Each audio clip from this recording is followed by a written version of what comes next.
Chapter 778. At the level of the Abbey Dean.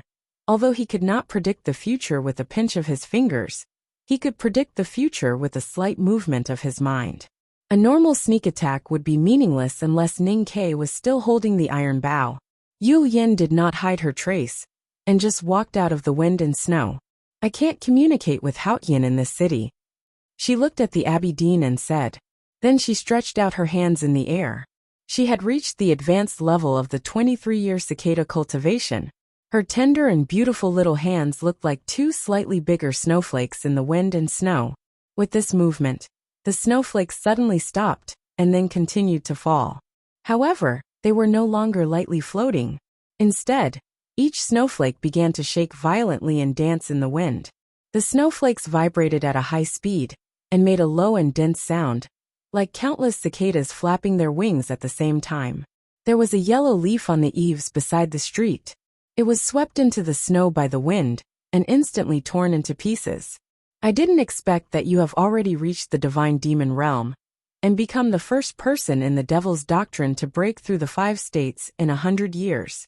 You should know that even Lotus could not break through the ordeal of heart, and did not dare to take that step until his death. Lin Wu, you are indeed extraordinary. The Abbey Dean looked up at the sky and watched the falling snowflakes. He thought of that person, and showed an expression of admiration. Anyone who could take the 23-year cicada cultivation as a disciple was worthy of admiration. Fortunately, it took me my whole life to finally make a crack in this city, he said with emotion, and then reached out his palm in the air. His palm was facing the sky, as if he was going to receive the falling snowflakes. However, it was not snowflakes that fell, but a majestic power. The thick snow clouds covered Chang'an City. The majestic power came from the sky, from the sun behind the clouds. When the inhuman power came to the human world, the God-stunning array reacted in the shortest time. Dozens of vigorous auras emerged from the streets and alleys of Chang'an City and poured into the snow clouds. However, the God-stunning array was damaged and the chi of heaven and earth on the Vermilion Bird Avenue slowed down. The majestic power fell on Chang'an City. The thick snow clouds in the sky were instantly torn apart, leaving a straight crack in the sky.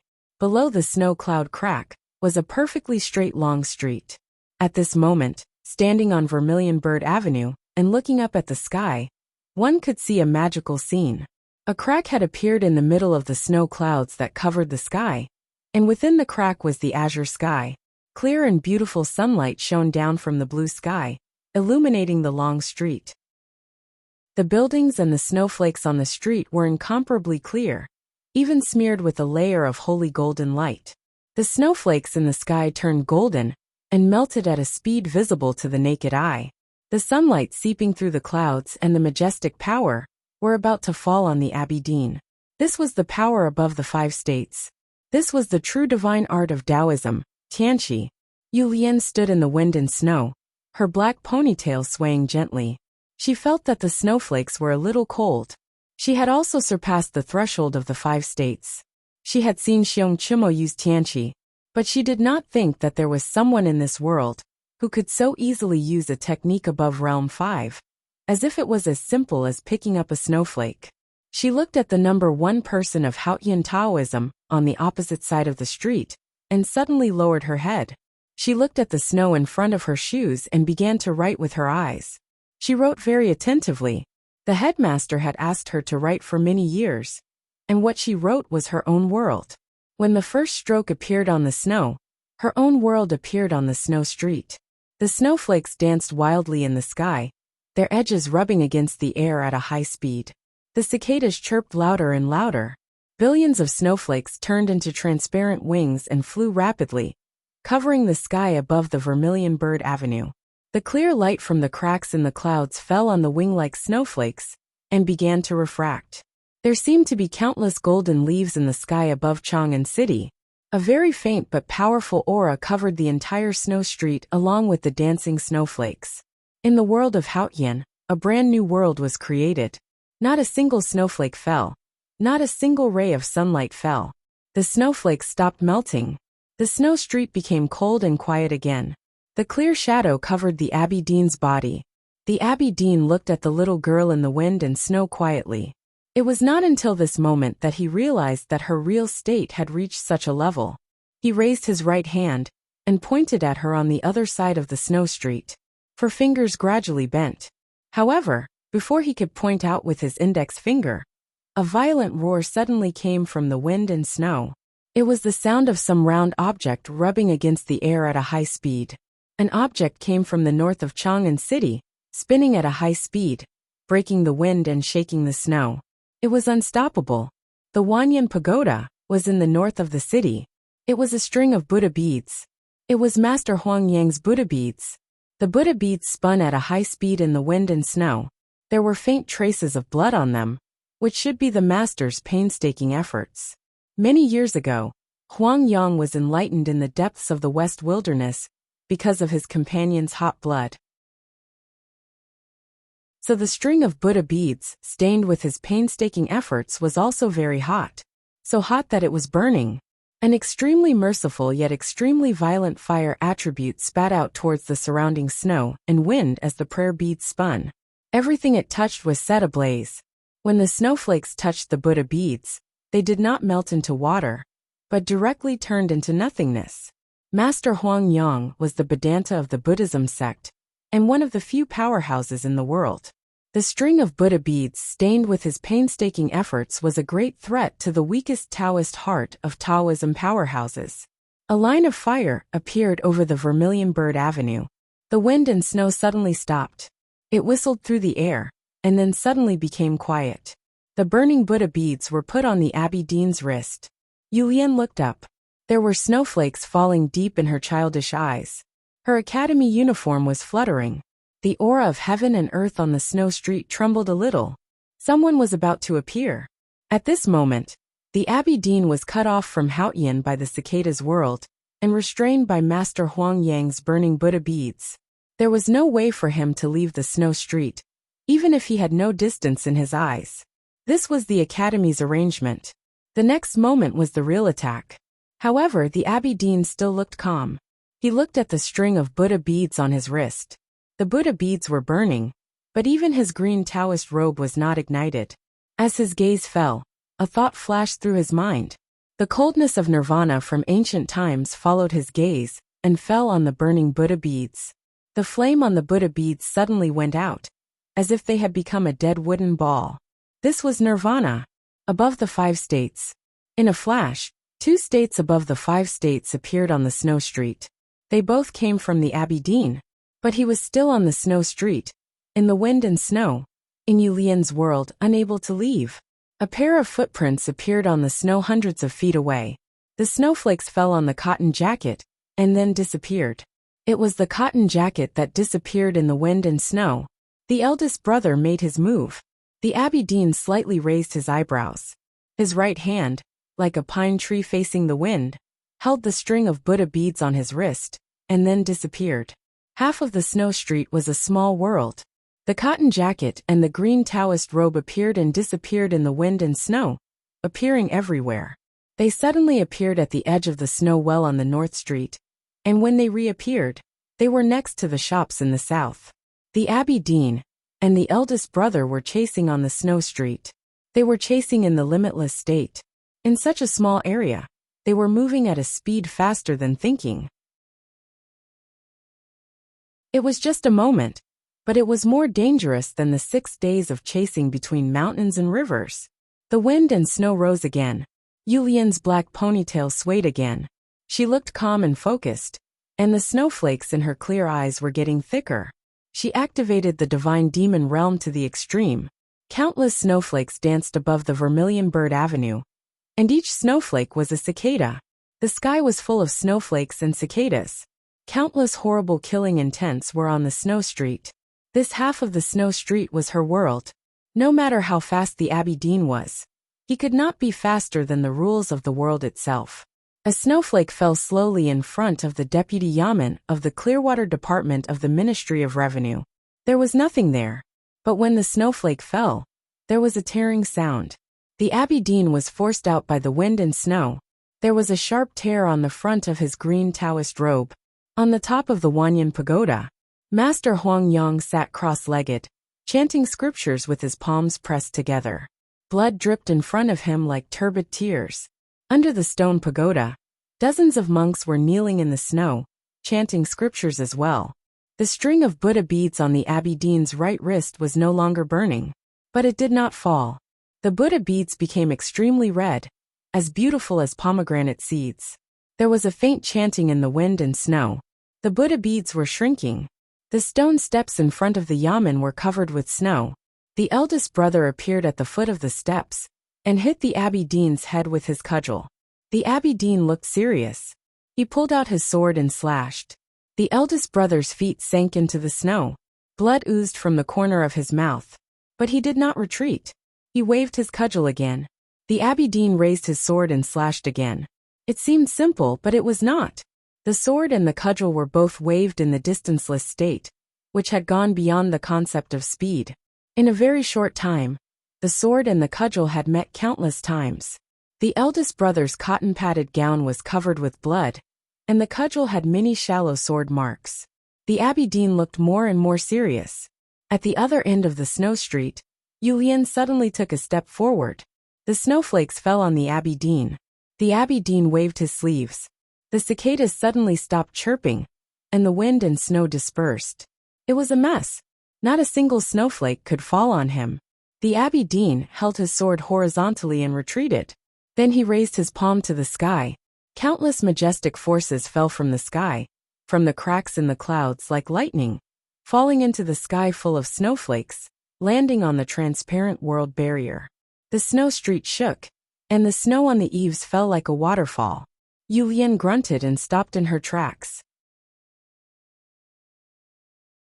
The abbey dean threw the Taoist sword into the wind and snow. Then he appeared in front of the eldest brother and blocked the cudgel. He only used one thumb.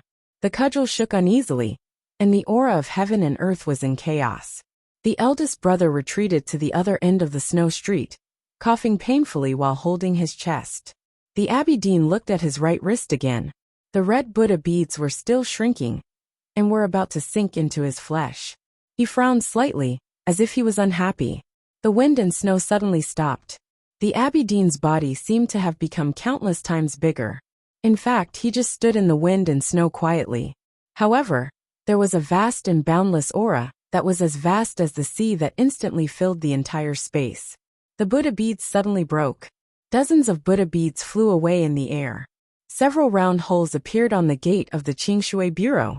Not far away, a wall collapsed and smoke rose slightly. The Buddha beads were very hot. Although they were not burning, they started fire when they touched wood. The wind and snow were still blowing, and the fire was dying out. On the top of the Wanyan Tower, Master Huangyang held his chest in pain, and his palms were full of blood. He looked at the snow street in the south, and said in a trembling voice, "It's immeasurable. The supreme skill of the Buddhism sect, immeasurable.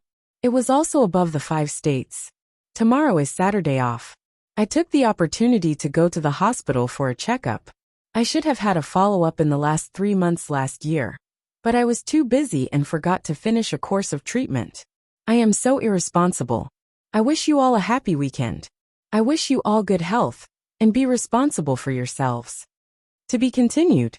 If you like this work, please come to Chidian.com to vote for me. Your support is my greatest motivation.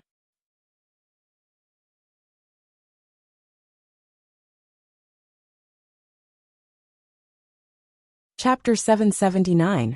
There was a crack on the stone window of the Wanyan Pagoda, caused by a sword. Snowflakes drifted in through the broken window, and fell on Master Huangyang's blood-stained kasaya. But the sword had disappeared. Yulian felt the sharp sword style coming back from behind. She frowned and waved her hand to sweep the snowflakes into the sky to resist the falling divine light of Tianqi. Then she finally took a step forward. She looked like a cute and ordinary little girl. But as she took a step forward, her aura suddenly changed greatly, as if she had turned into an army of thousands of men and horses. Her feet did not seem to be stepping on the shallow snow on the street, but on the vast wilderness. Her feet were like hammers, and the earth was like a drum. The ground of southern city shook along with her footsteps. The wind and snow dissipated. Yulian broke through the wind and blew the snow away. In an instant, she took only one step forward and arrived in front of the Qingshui Agency's yamen dozens of feet away. She punched at the Abbey Dean's face. Her fist was very small and looked as cute as cotton candy, but the Abbey Dean's expression suddenly became extremely serious, even more serious than when he saw Yulian display the divine demon realm, which was above the 5 states. Because Yulian was not only the third sister of the academy, but also the grandmaster of the Devil's Doctrine. Her fist represented the foundation of the Devil's Doctrine, which was power.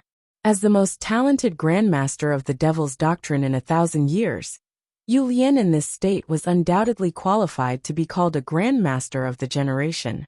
She was qualified to challenge powerhouses of any state. The Abbey Dean was very clear that the small fist that broke through the snow looked harmless, and even a little weak. But if the fist landed on something, it could knock down a mountain. There was no wind when the palm was raised, but it was as soft as a thin snow falling into the lake. The Abbey Dean stretched out his right palm and blocked Yulian's fist. He was not knocked down by the small but terrifying fist, because he was not a mountain or a river. He was an ocean that could hold hundreds of rivers, and he was the air that filled the world. Looking at the palm in front of the fist, and the Abbey Dean who was close to her, Yulian's childish face showed no emotion. She was extremely calm, which gave her a sense of enchantment. With a snap, the snow on the ground of the long street bounced off the ground. Countless cracks appeared on the hard bluestone ground, like a spider web. Yulian's right foot that fell behind stepped on the center of the spider web. The power that she had been accumulating for 23 years seemed endless. It gushed out from her petite body to the street. Her black ponytail was shaken loose and fluttered behind her like a whip, lashing the snowflakes miserably.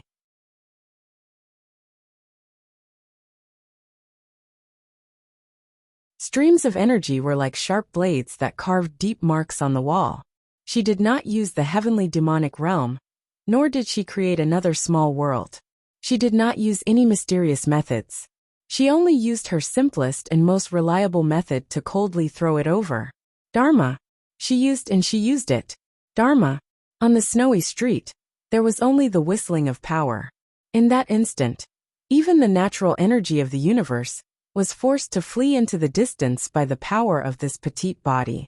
Under such circumstances, the Abbey Dean could not enter the distanceless state, even if she withdrew the small world. He could only face her fist and resist her power. She was the grandmaster of the Devil's Doctrine. She seemed weak, but she had the most powerful power in the world. She believed that even the Abbey Dean could only run away from her power. Because no matter how much it looked like an ocean, it was not a real ocean. What could you do when you couldn't run away? On the street, the pure and absolute power roared. The Abbey Dean's Taoist bun was cut off. His long hair danced behind his green Taoist robe.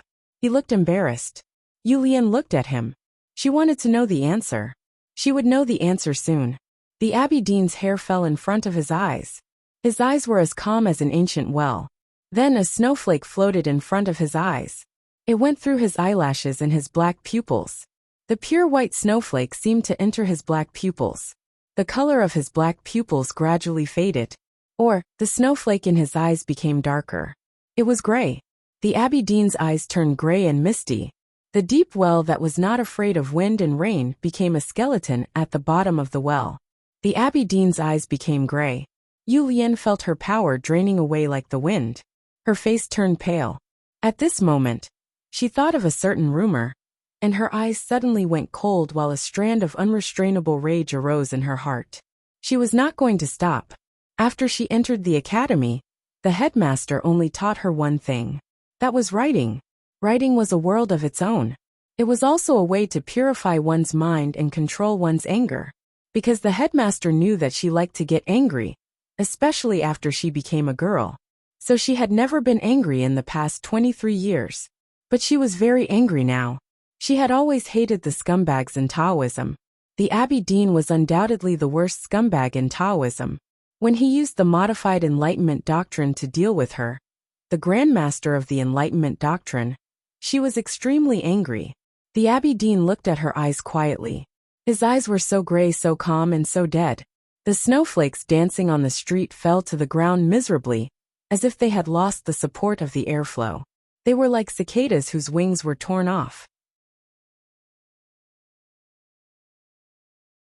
If things went on like this, either the Abby Dean would win with the gray eyes first, or Yu Lian would kill him before her power disappeared.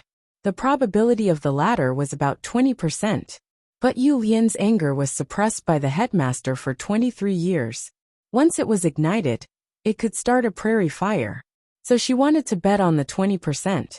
More importantly, she was very clear that she could only have the 20% chance by following her heart's desire to fight for 23 years. Once she missed it, she did not know if she would have the chance again. There was one person who was not willing to bet on the 20% chance for Yu Lian, because he was the eldest brother. If he was in a desperate situation and had to gamble with his life, he thought he should be the one to do it. He could not let his junior sister do it. In the wind and snow, the old cotton-padded jacket appeared in front of Yu Lian. It also appeared in front of the Abby Dean's gray eyes. The old cotton-padded jacket was stained with blood, but still clean. Just like the scholar in the cotton-padded jacket, who had traveled thousands of mountains and rivers, and was covered with dust but still clean. It was pure and clean.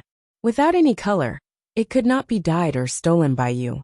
The old cotton-padded jacket fluttered in the wind. The eldest brother's breath was calm, and did not overflow. He raised the wooden stick in his hand. The Abby Dean took a step back. The eldest brother picked up the wooden stick, and knocked on the street covered with light snow. Every hit was a wooden fence. He was the first disciple of the headmaster of the academy. He knew the God-stunning array better than anyone else. As he knocked, he borrowed the aura of heaven and earth in Chang'an. After several hits, a thick city wall that had weathered thousands of years of wind and rain appeared on the snowy street. The Abby Dean was on the other side of the city wall. He and Yu Lian were on the other side of the city wall. The Abby Dean reached into the snowy sky and grabbed the Taoist sword that flew back from the Wanyan Tower. Then he raised the sword and stabbed at the city wall in front of him. His sword strike was similar to Yu Lian's punch earlier. It was extremely pure and extremely powerful. There was no power, only Taoism. The Taoist sword carried the sword Taoism that he had been immersed in for a lifetime. The city wall suddenly broke. A clear sword mark appeared on the wooden stick. The sword edge rolled over the wooden stick like the wind and snow, and stabbed into the eldest brother's left shoulder. The sword edge went into the cotton jacket for 3 inches, and blood started to appear. Yu Lian reached out and grabbed the eldest brother's waist, like catching a cat. She was extremely powerful, so she was extremely fast. The sword edge moved forward, but it was gradually pulled out from the cotton jacket, because her hand was faster than the Abby Dean's sword.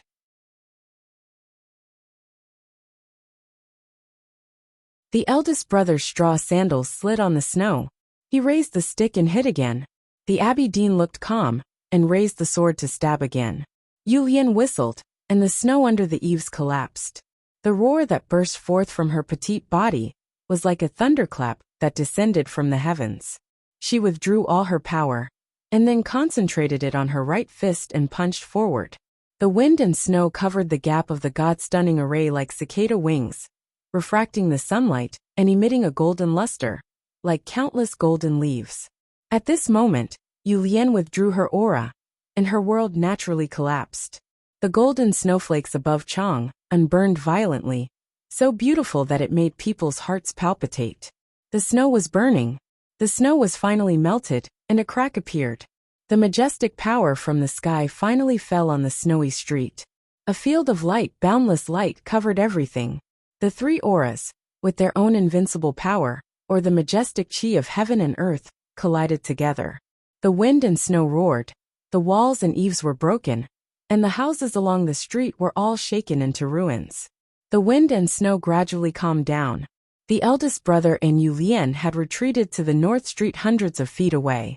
The eldest brother was covered in blood, especially the sword wound on his shoulder, which looked particularly terrible.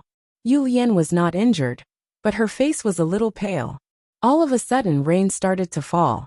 Both of their clothes were wet from the rain. It was winter, and it snowed last night.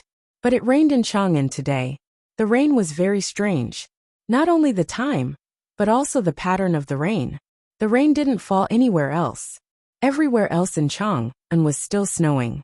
Only the southern part of the Vermilion Bird Avenue was gradually soaked. Because the rain didn't come from the clouds, but from the sky. The snow melted by the fire turned into water and fell down, wetting the long street.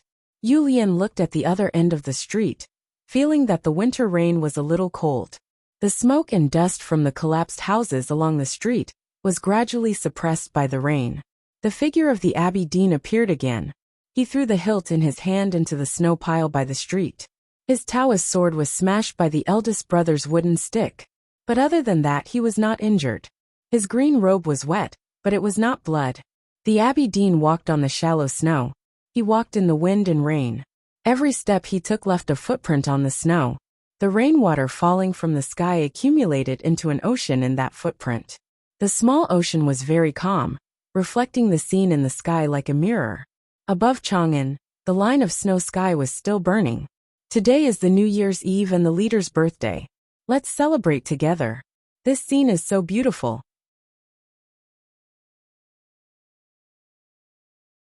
If I make a movie in the future, I must not delete this scene.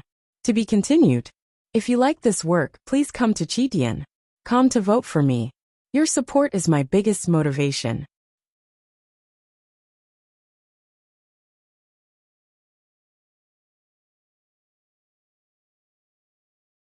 Chapter 780.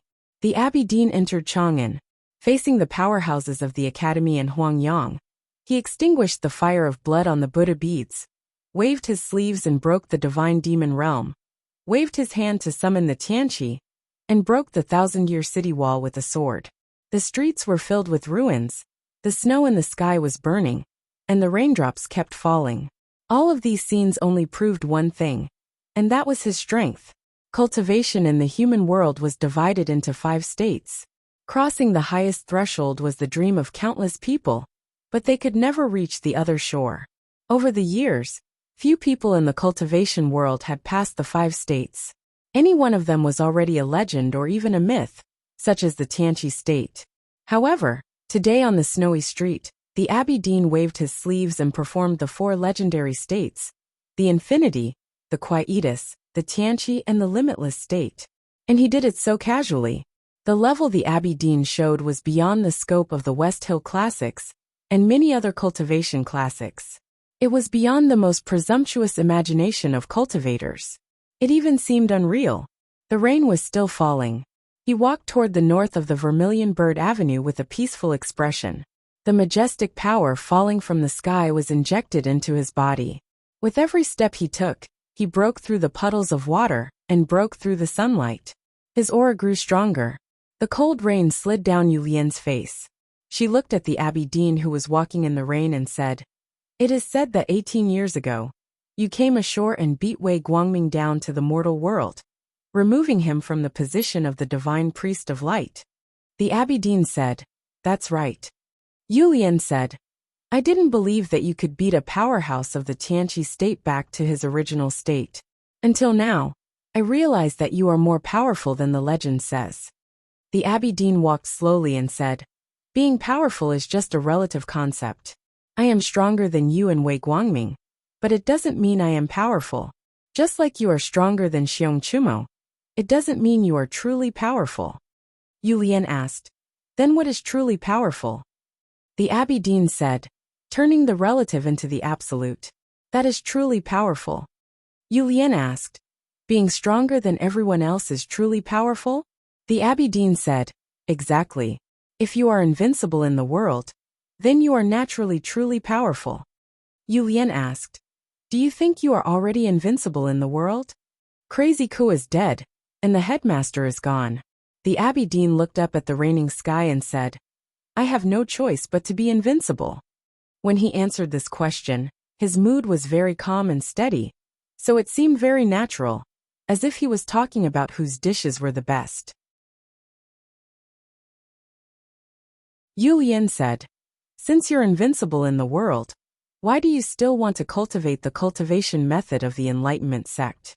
Abbey Dean is the leader of Taoism, but you are the enemy of Taoism. Don't you feel ashamed?"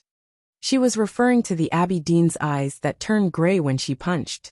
That was the gray eyes that were born out of the devil's great Taotai technique. The Abbey Dean said, "Everything in the world belongs to Haotian. Furthermore, you should understand that the Enlightenment doctrine still worships Haotian. Why can't I use it?" The burning snow in the sky of Chang and city was about to burn out. Therefore, the rain on the snowy street gradually lessened. The Abbey Dean walked to a side alley. There was a well at the entrance of the alley. The snow on the edge of the well had luckily avoided the erosion of the rain. It looked white and fluffy, very beautiful. Only then did Yu Lian loosen her grip. She had been holding the cotton-padded jacket on eldest brother's waist. When she was talking to the Abbey Dean, eldest brother did not participate because he kept coughing and bleeding. His seriously injured body looked very weak. Yu Lian kept holding him because she knew that if she loosened her grip, eldest brother would forcibly enter the limitless state and continue fighting with the Abbey Dean at the risk of his life. Now she loosened her grip because eldest brother had a moment to rest. More importantly, it was because the Abbey Dean was close, and the battle between life and death was right in front of them. At this moment, a person suddenly climbed out of the ruined house by the street. It was a young man wearing a straw hat. He ran back from the West Hill, back to Chang and back to the academy. Thousands of miles of clouds, moon, dust, and soil had made him much thinner. He could no longer be described as chubby. He could only be described as burly. This was probably the description that a man should be. For many people, the Abbey Dean of the Jishou Abbey was already a legendary figure. The rain and snow in Chang, and today proved that the Abbey Dean was indeed a legend. But a legendary person was still a human being.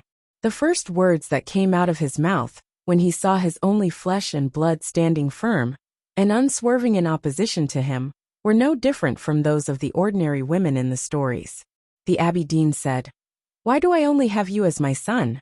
Chun Pippi lifted a fallen wooden beam in front of him and walked to the middle of the street.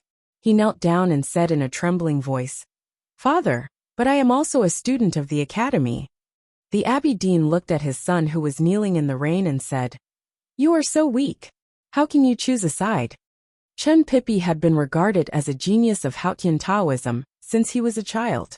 He was also the youngest cultivator to enter the knowing destiny state.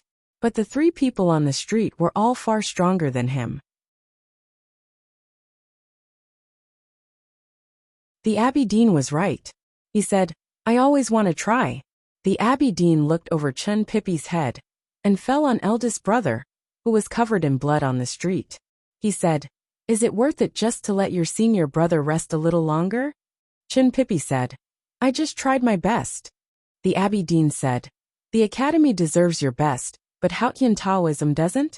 Chun Pippi did not turn back to look at eldest brother and third sister. But he knew that eldest brother had gone through 7 days of the most arduous pursuit, fighting against a stronger opponent, and was already exhausted and heavily injured. His senior sister's current condition was not much better. After a moment of silence he said, "Since I tried my best, I must start from my heart." He did not directly answer his father's question, but he had already answered it. It was his heart that allowed him to break the tactical array of the Jishou Abbey, so that eldest brother could come and go easily. It was also his heart that allowed him to rush back from the West Hill and confront his father on the street. The Abbey Dean's expression became calmer and calmer. He said, "I can give you no chance." Chun Pippi said, "Father, please give me one last chance. I have no other request." The Abbey Dean said, "After trying your best, you will have no second thoughts?" Chun Pippi said, "Exactly." The Abbey Dean said, "Very good." Chun Pippi stood up and wiped the rain and dirty water off his face. Then he slowly raised his arms. His fingers were slightly trembling, because he was going to use the natural stream magical finger.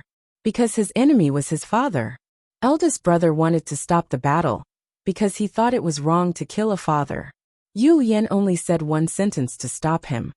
"If the academy is going to be destroyed, you must at least give Pippi a chance to try his best. Otherwise, how will he spend the rest of his life?" Chun Pippi used the academy's no-boundary intent to control the natural stream magical finger.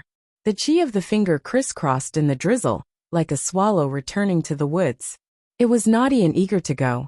It was pointing to the east, but the chi of heaven and earth condensed like a sharp blade, stabbing from the west. The finger was shaking like grass in the wind, but the finger intent was gentle and beautiful, like a lotus leaf in the lake.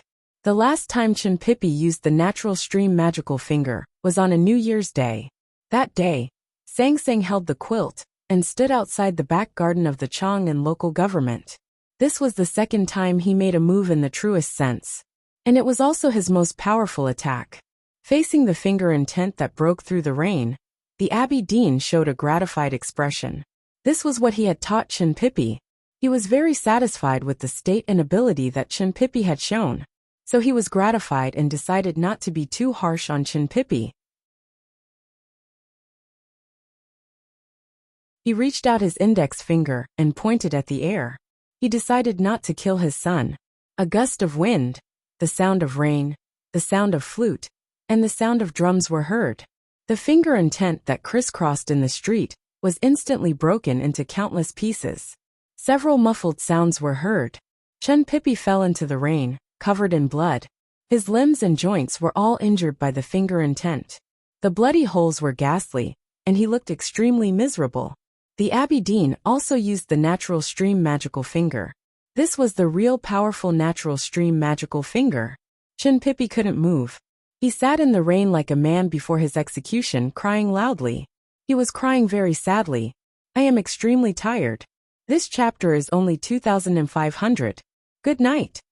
To be continued. If you like this work, please come to Chidian.com to vote for me. Your support is my biggest motivation.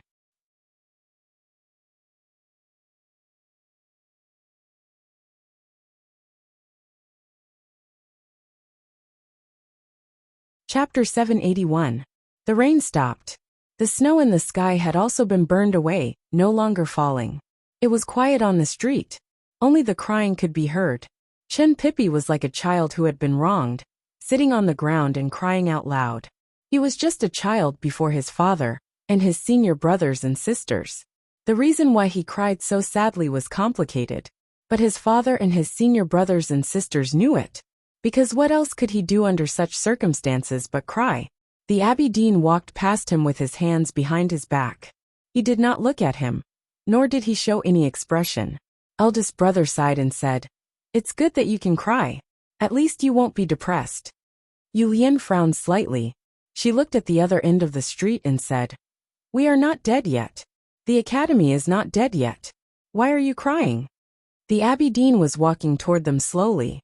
The power from Haotian poured into his body and made him stronger. But Yu Lian was right. She and the eldest brother were not dead yet. As long as they were not dead, the battle on the snow street was not over. The academy would still exist. The academy had to keep the Abbey Dean on the street to protect the array pivot of the God-stunning array, and Chang'an. Unfortunately, eldest brother was not good at fighting. He was good at other things. The clear light on the snow street fell on his simple and amiable face, and his old cotton jacket full of blood, making him look like a teacher who had just slaughtered a pig in the countryside. In fact, he had always been a teacher at the back of the mountain of the academy. Whether it was zither, chess, calligraphy, arrays, or music, those junior brothers and sisters who had supreme statuses in their respective fields were all his disciples. Therefore, he had abilities in these fields that ordinary people could never hope to achieve. Looking at the Abbey Dean walking slowly, he was like a teacher who always used the chalk as a weapon when he encountered a difficult problem. He naturally thought of the things that he had been in contact with over the years. Eldest brother thought of something, and the wind came from the north of the city. It rolled up the snow on the street and blew the ruins of houses and collapsed eaves on both sides of the street. It blew everything that could be seen. The tiles trembled and made a deep sound like a stone bell. A broken banner of a restaurant danced in the cold wind and made a hissing sound like a broken zither. The wind passed through the cracks of the broken walls and sobbed like a flute. These broken, sentimental, and sorrowful voices combined to form a weeping and complaining song. The song was not melodious, but full of sorrow. It came to the Abbey Dean. The Abbey Dean stopped and looked at the opposite side of the street. His expression turned solemn, and he pointed.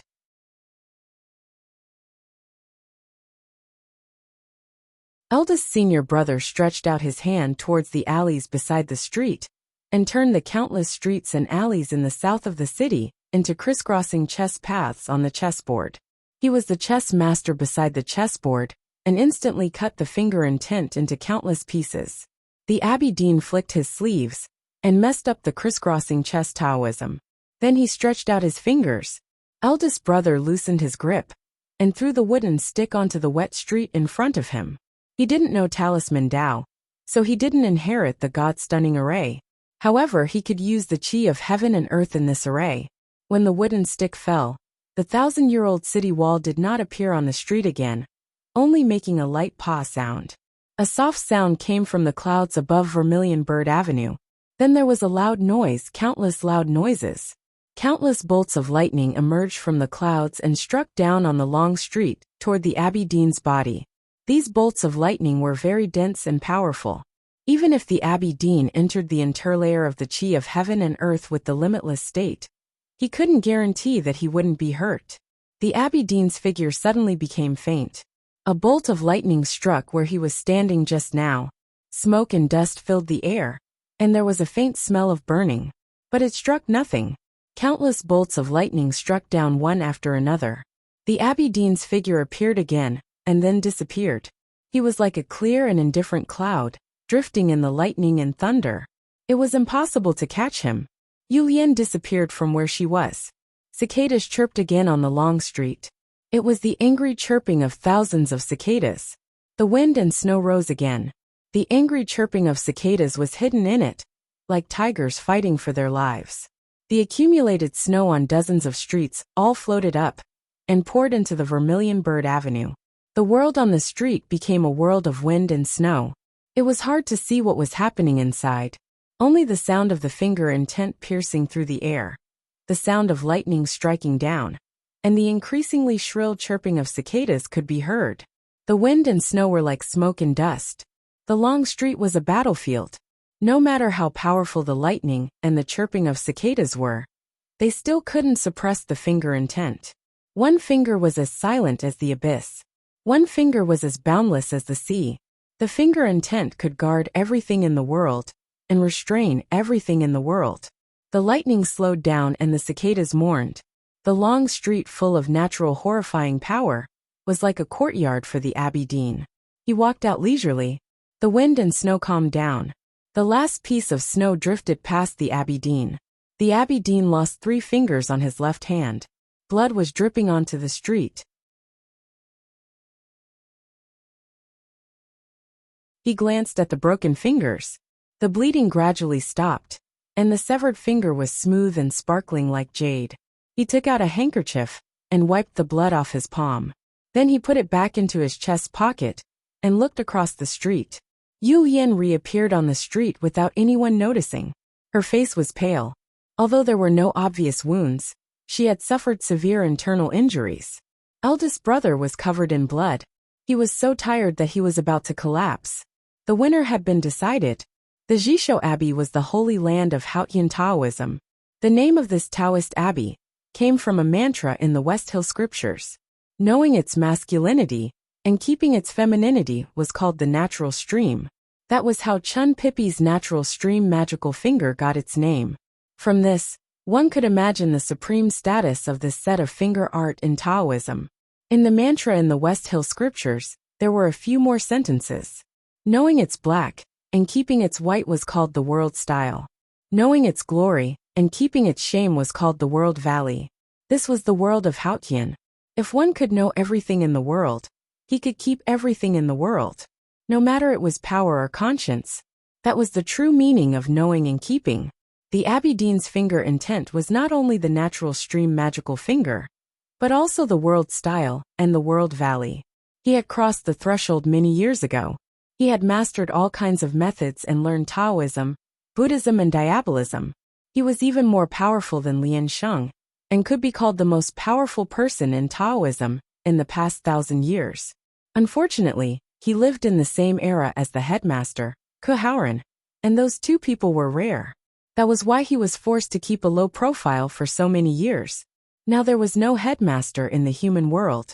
There was no Ke Haoran.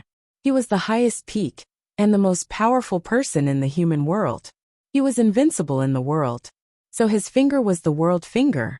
The wind and snow started again. But this time, the wind and snow came from the heaven and earth and could not kill. Yulian looked at the Abbey Dean on the other side of the wind and snow, and thought of what she had seen. She had mixed feelings. Eldest brother temporarily trapped the Abbey Dean with the sound of the broken house, the noise of the street, and the power of the magnificent city. Then she used the angry cicada, and was about to kill him. But the situation suddenly changed. The Abbey Dean looked at the wound of the broken finger, and it looked like jade. She knew what was going on. This was the method of the devil's doctrine. Although it was not immortal, it was not far from it. If it was not so, her last piece of snow would have cut the Abbey Dean's body in half instead of only cutting off 3 of his fingers. She looked at the ordinary Taoist, and thought of his ordinary name. She became serious.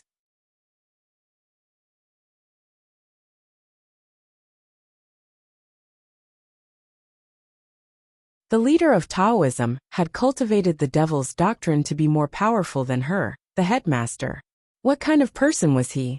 This is the world of Haotian. I follow the rules of Haotian, so all the rules of Haotian can be used by me. Unless you have the ability to challenge Haotian, you will never be able to defeat me. The Abbey Dean looked at the 2 people on the other side of the wind and snow and said calmly, "The 2 of you have brought me so much trouble. It is beyond my imagination. I even admire you. Li Man, if you were not so stupid to consume too much energy in these 7 days, and if you were not so stupid to not learn to fight for the first 10 years, maybe you could try to keep me here. Lin Wu, if you did not fight with Xiong Chumo a few days ago, maybe you could find some chance to kill me on the street today.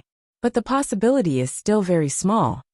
The Abbey Dean looked at Yu Lian and said, "Since the traitor 1,000 years ago, you should be the most powerful headmaster of the devil's doctrine.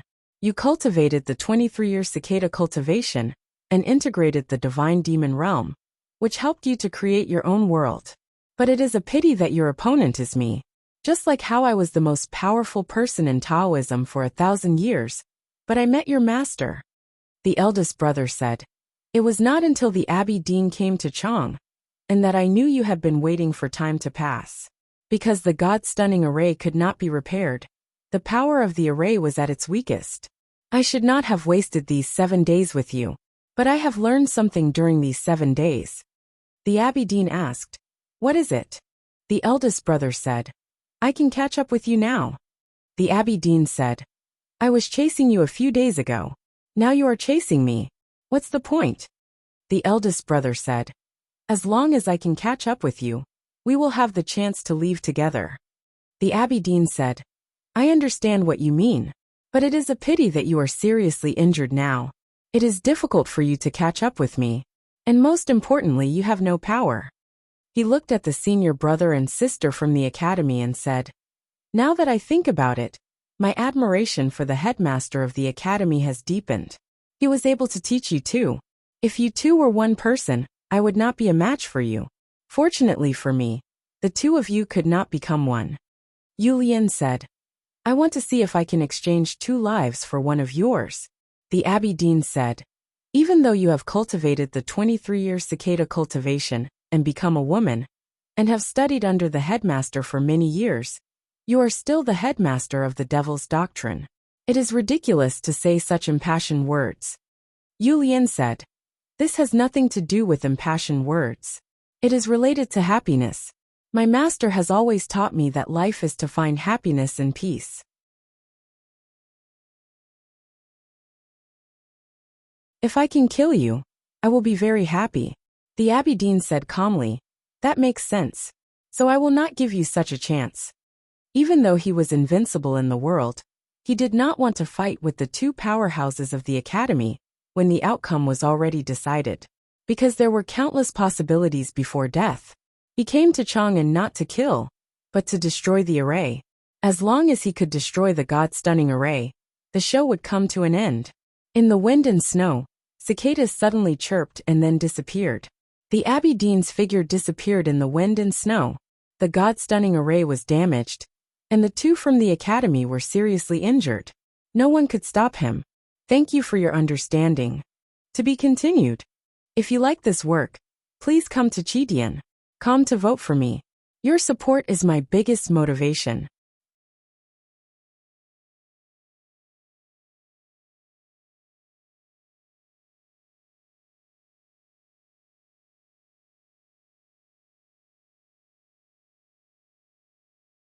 Chapter 782. Thank you to the reviews and comments section and friends everywhere for your medical answers. I have received all of them. I will take good care of myself. After the meeting at the end of the month and return to the Qing Kingdom, I will exercise with the leaders. I will live well and write for another 40 years. Please take care of me these days. The Abbey Dean's figure disappeared in the wind and snow. Eldest brother swayed slightly, as if he was about to fall and walk. More blood seeped out of his old cotton gown. At this moment, Yu Lian reached out and hooked his belt around his waist. She shook her head. He's right. Yu Lian said. Even if you try your best to catch up with him, I can't. It's still meaningless. Even if you want to leave Chang'an with him, you can't. Eldest brother said tiredly. Then what should we do? Yu Lian said. Since we can't catch up with him, we can only wait for him to be stopped. Eldest brother said. Who can stop the Abbey Dean now? Yu Lian said. Chang'an. Eldest brother looked at the crack in the clouds above Vermilion Bird Avenue and said. The city has been broken. It's just a crack. Yu Lian said. When the crack is sewn up, we can come together. Eldest brother said. It's not appropriate to let youngest brother bear such heavy pressure. Yu Lian said. Although he's still very weak now, the city belongs to him since Master has given it to him. That's the pressure he should bear. Eldest brother said. Then we wait. Rest. Yu Lian loosened eldest brother's belt and held his arm, helping him walk to the side of the street. Chun Pippi squatted on the rubble by the street, his eyes red and swollen like rotten peaches on the West Hill. Yu Lian said. Come and help him. Chun Pippi quickly wiped the tears off his face and came to help. There were ruins on both sides of the street. There was a sturdy silver building, only half of which had collapsed, with some broken eaves that could shelter them from the snow and rain. The three sat under the eaves, waiting for the final outcome. The chirping of cicadas in winter gradually quieted down.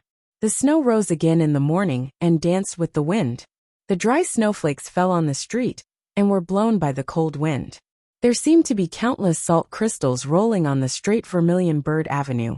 In the wind and snow, the Abbey Dean's figure was as small as a flying swan, or as inconspicuous as a snowflake. However, Chang'an was, after all, the god-stunning array left by the headmaster, so he was soon found. Countless houses in the 365 streets and alleys in the eastern city, as well as countless bricks and stones, all since the arrival of the Abbey Dean. An ancient aura emanated from the cracks of the bricks and the moss and snow. The 5 lakes in the western part of the city had also sensed the arrival of enemies in Chang'an.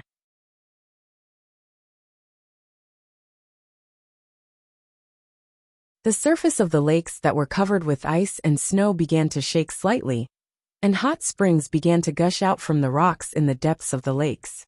When the thin snow fell on the city wall of Chang'an, the magnificent city since the arrival of the enemy. This was the most powerful enemy it had encountered in the past 1,000 years. Countless auras rose from the imperial palace, from the government offices, from the residences, from the lakes, mountains, wells, and trees. The aura of heaven and earth above the grand city suddenly underwent an extremely violent change. The low and heavy snow clouds rolled restlessly, instantly covering the crack in the clouds above the Vermilion Bird Avenue, perfectly blocking the majestic power cast down from the sky. The Abbey Dean looked up at the sky and confirmed that the Tianqi was blocked again. Then he looked around Chang'an and sensed the terrible power contained in those auras. But he still looked calm and continued to walk north. Because he was walking on the Vermilion Bird Avenue, walking on the damaged part of the city, the snow on the Vermilion Bird Avenue had been blown to the sides and piled up into knee-high piles. It looked like the 1,000-mile city wall of the Yin Kingdom against the eastern wilderness. The Vermilion Bird in the middle of the street was very clear. The Abbey Dean walked past the Vermilion Bird. The Vermilion Bird suddenly opened its eyes. They were lively and violent, as if it was about to become a living creature. The Abbey Dean turned to the vermilion bird and said, "Evil creature." In the eyes of the vermilion bird, there was a struggling emotion, but it turned dark because of fear. The vermilion bird was a killing talisman in the God-stunning array. Its power was equal to a full blow from a cultivator, at the peak of the knowing destiny state. Even cultivators who had passed the threshold of the 5 states, and Lubai would be afraid of it. But the Abbey Dean just said one sentence indifferently. The vermilion bird turned dark. The array in Chang, and was like an iron curtain that had covered the sky in the human world for 1,000 years. Even though the Abbey Dean was the most powerful cultivator in Hautian Taoism in the past 1,000 years, he could not tear the iron curtain with his own power. However, as long as one had enough time, one would be able to accumulate enough power. The Tao sect used 1,000 years, and finally tore a hole in this iron curtain. The Abbey Dean continued to walk like an immortal. The doors of the houses along the street were closed. Some people looked at the street through the cracks of the doors. They looked at the Taoist in indigo who looked like an immortal, and their eyes were full of fear and despair. Since the early morning, the bells in Chang and had been ringing, and the snow was burning. Everyone in the city knew what was happening.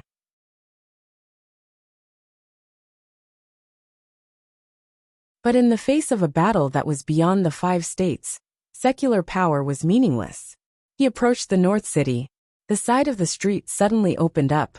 A large meadow covered with thin snow added a sense of tranquility to the dozens of small buildings and the winter forest.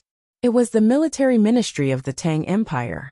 If it was a normal war, the military ministry of the Tang Empire, behind the snow-covered meadow, would definitely be the place that the enemy wanted to destroy the most.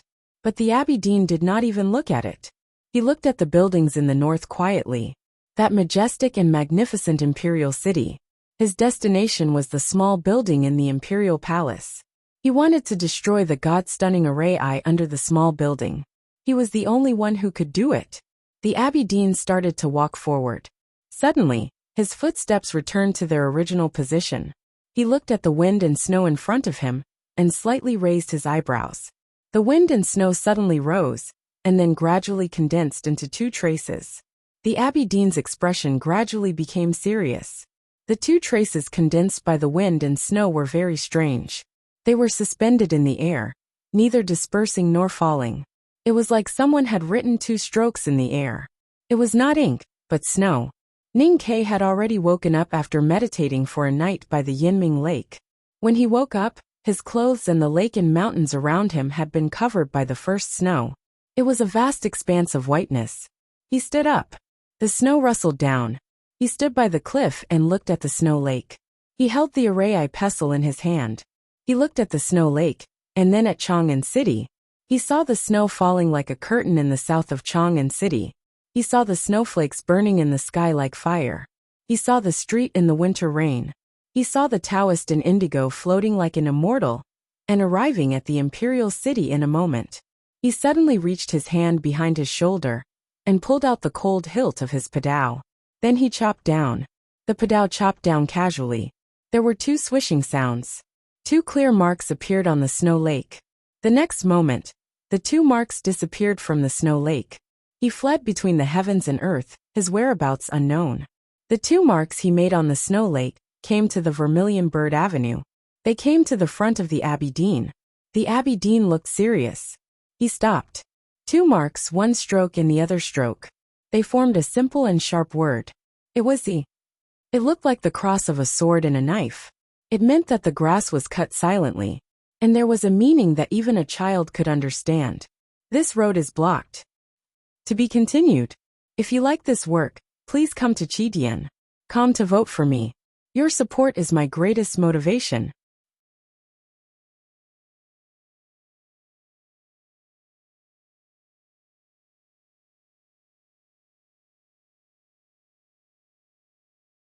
Chapter 783. The Abbey Dean stared at the 2 marks formed by the wind and snow on the street in front of him. The cold wind blew gently, and the snow attached to the 2 marks peeled off and flew away, leaving only the marks. These 2 marks were transparent and formless, but they had their own sharpness like two knives. The two marks spread to the side of the street and covered the entire Vermilion Bird Avenue. The meadows and woods felt it and fell down, as if to show their submission and fear. Ninkei was riding by the lake, the chi of heaven and earth in Chang, and condensed into two invisible marks. They cut the heaven and earth like knives, and blocked the snowy street like fences. The two marks did not stay still. They moved to the south slowly. The trees on the side of the street collapsed, and the snow was blown away. The black ground was exposed and deep gullies appeared on the ground. This was the power of the divine talisman and the God-stunning array. The two marks appeared on the Vermilion Bird Avenue and blocked the gap of the God-stunning array, mending the crack on the iron curtain. The Abbey Dean could not deal with the word floating in the snow, even if he was in the distanceless state. The two marks could cut the heaven and earth, and the interlayer of the chi of heaven and earth. Therefore the Abbey Dean chose to retreat. He retreated thousands of feet. In a moment, he flew from the north of the city to the middle of the Vermilion Bird Avenue, and to the front of the Vermilion Bird. The Vermilion Bird suddenly opened its bright eyes. The lines of wings carved on the stone ground trembled violently, as if it was about to fly, like an eager fledgling. Being eager is stupid after all. The Abbey Dean's right foot landed on the Vermilion Bird's wing. The air on the street was messy and the snow and dust were scattered. With a whine, the Vermilion Bird stopped flying. The Abbey Dean looked up at the other end of the street and squinted. The street was silent. No one was in sight. The simple word came slowly in the wind and snow. A piece of snow fell on Ninkei's hand and melted into water. It flowed down and wet his sleeve. It was not because of his high body temperature, but because the array pestle in his hand was slightly heating up. He held the array pestle and looked at the lake in front of him. He could see Chang'an and sense every street and every change of the chi of heaven and earth in the city. The word had flown away, but it was still in his mind. He clearly saw the word appear on the Vermilion Bird Avenue, subdued the winter forest, and forced the arrogant Abbey Dean to retreat. Mo Shanshan came down from the city wall and came to the Yanming Lake. She stood quietly behind him. Her white cotton dress was stained with blood. She was hurt when the Abbey Dean broke the stone array tactics.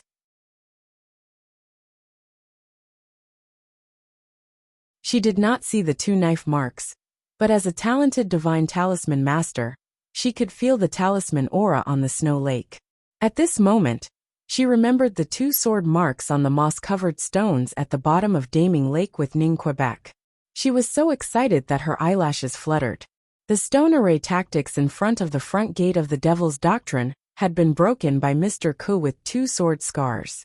The two slashes that Ning Kei had made earlier were very similar to the two sword scars, but in fact, they were completely different. Ning Kei slashed at the snowy sky. He was not using his blade to cut off all the obstacles in front of him, but to write words with his blade. He and Mo Shanshan were now divine talisman masters, so the words he wrote were divine talismans. He only knew one talisman, the two talisman. The academy had been waiting for the Abbey Dean in Chang, and for 7 days, so he had been thinking hard for 7 days. Last night when it was snowing, he had written countless words on the snow. Finally, he had learned another word in the morning. That word was also very simple, like a transformation of two characters. Two horizontal lines separated and scattered, and then casually put together like firewood to form a brand new word. The shape of this word was different from the sword mark left by youngest uncle on the stone at the bottom of Daming Lake. In contrast, it was more direct and tougher. Ning Kei did not know if it was the word he had been looking for, or if it was the word his master Yin Sei had been looking for all his life. But he liked it, because it was called Yi. It meant to govern, stabilize, and cut grass. The word looked like a cross. If it appeared on the academy's test paper, it meant a mistake. If it appeared on a road sign, it meant that no one was allowed to pass. The word was very suitable for the Abbey Dean, who was walking like an immortal in Chang'an. Because Ning Kei wanted to stabilize the city, he wanted to stop the Abbey Dean from passing. He even wanted to cut off his enemy's head like cutting grass. The most suitable was the best. When the talisman of Yi floated up from the bottom of the Black Ocean in Ning Kei's mind, he even thought that he had been blessed by his master from heaven. A divine talisman was not enough to resist the invincible Abby Dean. Otherwise, the vermilion bird would not have cried. But Ning Ke now had the entire Chang'an. He could mobilize almost infinite qi of heaven and earth. This meant that he could cut out a divine talisman with his blade. As long as his arm was not numb, he could cut out countless divine talismans. Those divine talismans were like countless needles and threads. They sewed up the crack of the God-stunning array and blocked the Abby Dean on the snow street. They might even trap him in the divine talismans. Ning Ke suddenly walked into the snow lake. In his perception, the Abby Dean was the most dazzling light.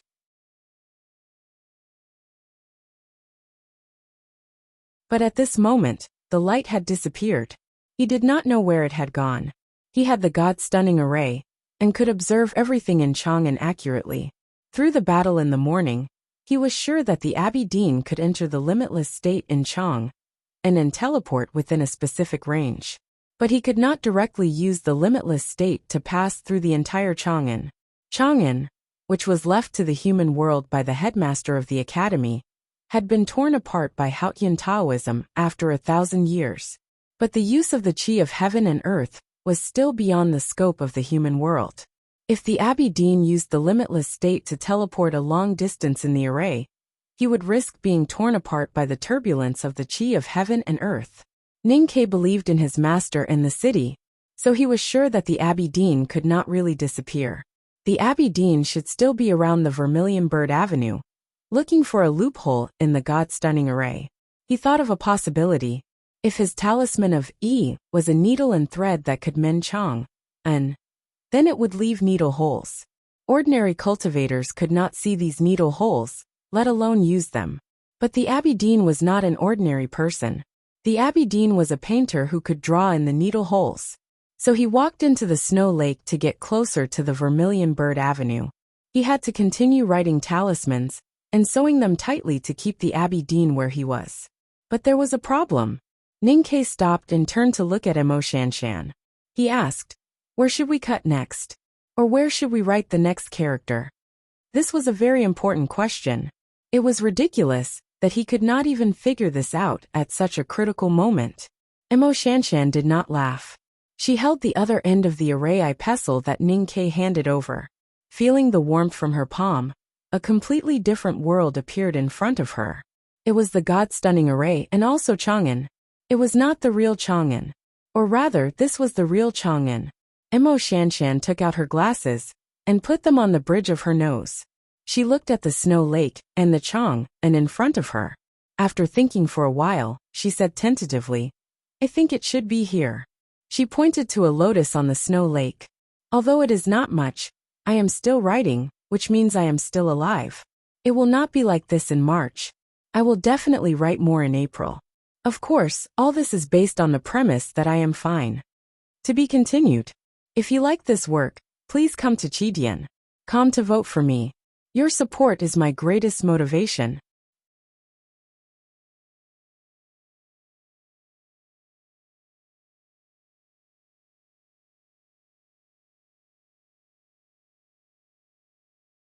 Chapter 784.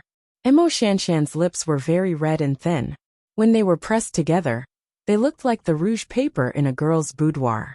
Her thin and long eyelashes trembled slightly in the cold wind of the lake. There was a thin layer of frost on their surface. When she put on her glasses and covered her eyes, the frost gradually melted like the light and shadow in her eyes. The round glasses in her soft and round face made her look very cute and interesting. Her eyes fell on the snow lake and saw a broken lotus. She pointed at it. The broken lotus was a small alley in the city. Behind the alley was a small pond and a market. The market sold all kinds of groceries and was named Lotus Pond. She was very talented in tactical arrays.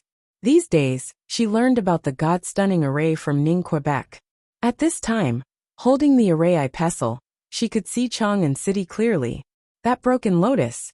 Maybe it was a guess. But Ning Ke was willing to believe it. He looked at her beautiful face and the cute glasses, and remembered that he gave them to her at Lang Temple.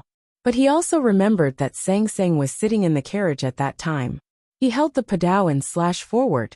Two sharp knife lights cut the reflection in the glasses, cut the untraceable memories, cut the wind and snow, and cut the broken lotus. The market at Lotus Pond sold groceries or cheap goods. It was not far from Vermilion Bird Avenue.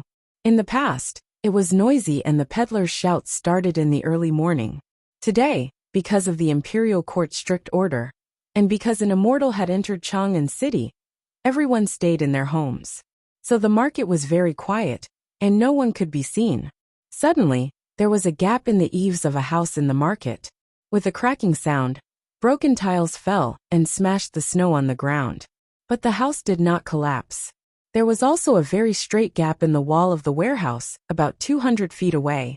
The sheepskin stored inside flowed out like organs and piled up on the ground. There was nothing in the air above the market, but the falling snowflakes moved away in all directions. It was as if there was an invisible existence there that prevented anything from entering that area. 2 dark and bottomless holes appeared on the snow-covered ground, which seemed to lead to the abyss. The 2 knife marks came from the Yinming Lake. With the power of the God-stunning array, they reached the Lotus Pond in a flash. The saber mark was invisible to the naked eye, but the power of the saber mark was clearly displayed through the destruction of the market square. That character, that talisman, could not be seen in the market. The snowflakes drifted down, and then dispersed. The eaves had collapsed, and there was a hole in the ground. If someone were to look from afar, they would be able to clearly see the 2 exaggerated crisscrossing knife marks, and the word, E.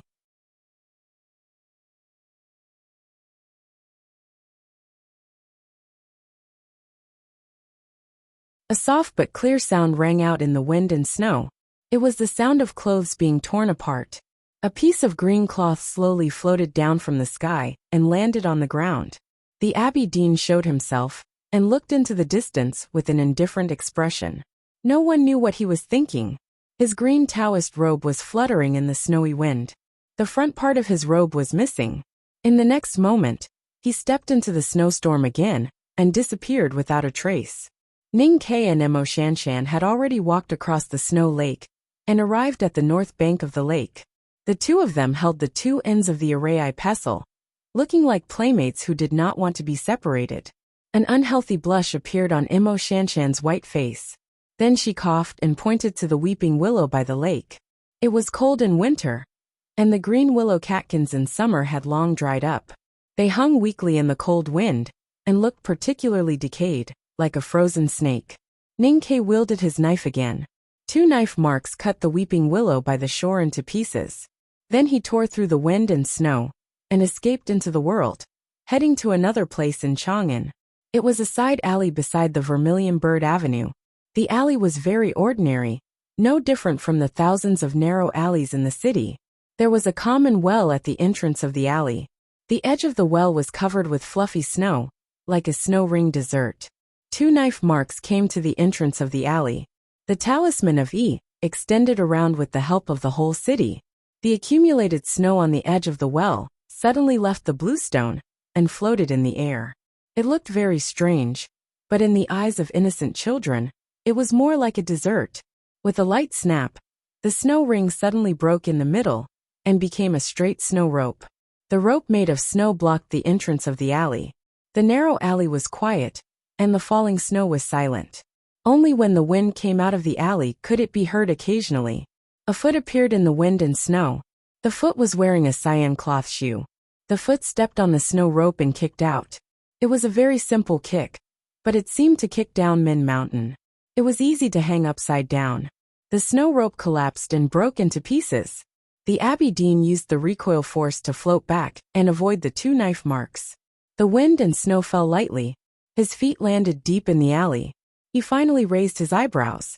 Mo Shanshan followed Ning Ke into the courtyard on the north bank of Yinming Lake. This was the first time she walked into Ning Ke's house. Ning Ke's mood changed and he became more silent. He walked along the old path of the plum garden, past the flower hall, and came to the front room. He saw many old things, and remembered many old things. Then he looked up at the slightly deformed beam with an inexplicable expression.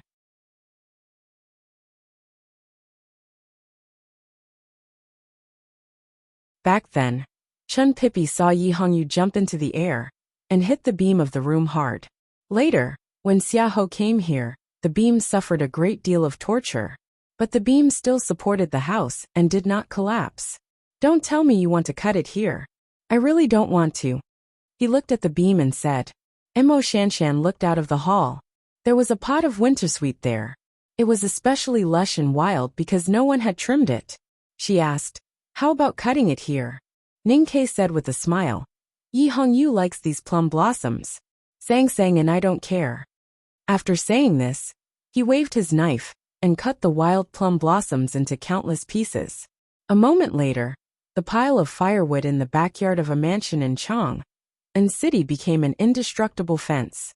A cyan robe was almost trapped by the fence, and then cut into pieces like the plum blossoms. Ning Ke and Mo Shanshan walked all the way, cutting all the way. Cutting the knife meant writing and writing talismans. He cut out countless divine talismans with his padao to replace the damaged array in tent along the Vermilion Bird Avenue. He also borrowed the endless aura of heaven and earth in Chang'an City to block the Abbey Dean outside the palace. The three from the academy sat beside the ruins of the southern part of the Vermilion Bird Avenue. They felt the changes in Chang'an City and the sharp talisman intent that appeared and disappeared in the side alley of the marketplace. They had complicated emotions on their faces. Youngest brother had not fixed the God-stunning array yet, but this replacement method was enough. The problem was that it was not enough for the academy and the Tang Empire. No matter what happens today, I will return to Haotian Taoism. Chen Pippi said with his head lowered. Eldest brother, and Yu Lian understood what he meant, and did not express any opinions. The two stood up and looked at each other calmly. Then they walked to somewhere side by side. Since it was not enough, they had to go. Even if Ning Ke could block the Abbey Dean with the help of the God-stunning array, or even force the Abbey Dean out of Chang'an City, it would be meaningless. If they could not kill or seriously injure the Abbey Dean today, the academy would be the loser. To be continued.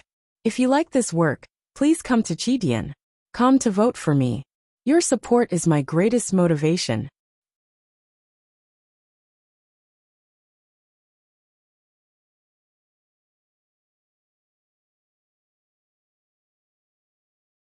Chapter 785. The big tactical array in Chang'an was different from other arrays in the world. It was connected to heaven and earth. No matter how serious and seemingly irreversible the damage was, it could repair itself as long as there was enough time. It was for this reason that the academy wanted to trap the invincible Abbey Dean in Chang'an.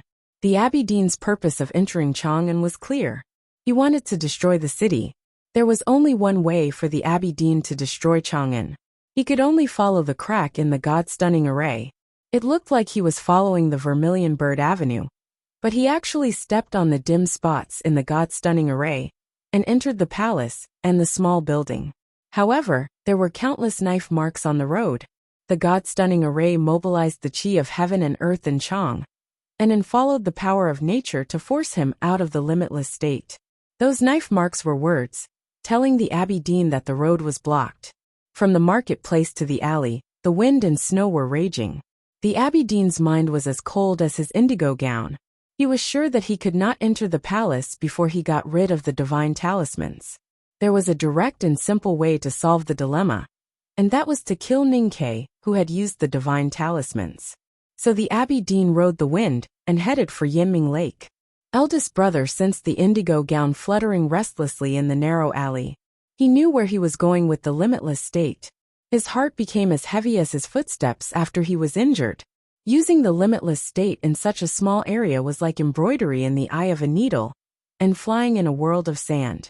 Even if he was not injured, he could not catch up with the Abbey Dean. Even so, he still wanted to catch up, because he could not let his youngest brother face the Abbey Dean alone. So he stepped on the snow, leaving a puddle of blood, and his cotton gown trembled. However, he did not enter the limitless state, because Yu Lian's hand fell on his waist again and grabbed his belt. The Abbey Dean is going to kill his youngest brother. Eldest brother looked into her eyes. Yes, this is what he must do now. Yu Lian answered calmly, and did not say anything else. The Abbey Dean appeared on the snow bridge by Yinming Lake. He was far away from the Vermilion Bird Avenue. The God-stunning array was horrifying. The wind and snow seemed normal but contained infinite power. There was no peaceful laminar flow of the chi of heaven and earth. No one could enter the limitless state in such an environment. The Abbey Dean walked down the snow bridge, crossed the winter reeds, and walked to the Yanming Mountain on the south bank of the snow lake. He climbed the mountain in the snow and came to the edge of the cliff. However, he did not see anyone. There were many messy marks on the snow.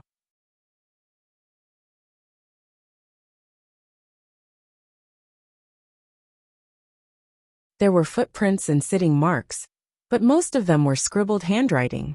Some words were written with fingers, while others were written with withered branches. The Abbey Dean looked at the handwriting on the snow and understood what had happened here last night. But where was Ning Kai, who had written these words last night and comprehended that word now? He looked at the surface of the lake, at the two clear footprints on the surface of the lake, the broken lotus, the broken willow branch, and the broken wintersweet. His eyebrows slowly rose. There was no trace of Ning Kai in his sense of perception and vision. This was against common sense, because even with the help of the God-stunning array, it was impossible for him to completely avoid Hao Yan's sight. Someone was helping him hide his aura. It was probably the owner of the other footprint on the lake. A few small round stones fell on the street, smashing holes in the snow. They rolled all the way forward and hit the stone steps on the side of the street, making a crisp sound before slowly coming to a stop. Those stones were only the size of a fingernail. A deerskin bag could contain a lot of them. If they were used sparingly, they could cover the whole Chang'an city. Of course, this was an exaggeration. A faint aura overflowed from those small stones and melded with the tiles and stones around the street. Suddenly, it felt like the Great Blockage Formation in front of the front gate of the Devil's Doctrine. However, those stones were very round and had no edges or corners, which was interesting, different from the Great Blockage Formation. They did not blindly fill the sky and the earth, but rather covered everything gently. Ning Kai and Emo Shanshan walked through these small stones. They had already left the Yanming Lake, passed the closed bun shop, and arrived at the South City. I'm afraid that even the great divine priest of light, who created the Great Blockage Formation, did not expect that a genius girl of talisman Taoism could come up with new ideas and transform the Great Blockage Formation into this. Ning Kai said with a smile. There was no smile on Emo Shanshan's face, only worry. What should we do next? Ning Kai said. The current situation seems complicated, but it is actually very simple. With the Abbey Dean's wisdom, I'm afraid that he has already figured out a way to break the situation. Now he is coming to kill me. Emo Shanshan said. The Abbey Dean can also leave Chang'an City. Ning Kai said. The Academy does not want him to leave unscathed. An invincible powerhouse outside Chang'an City represents the failure of the Academy and the Tang Empire. Fortunately or unfortunately, the Abbey Dean himself does not want to leave Chang'an City, because this is the best opportunity for him. Emo Shanshan looked at the tip of the shoes that kicked out the hem of her cotton skirt from time to time. She wanted to say something but stopped on second thought.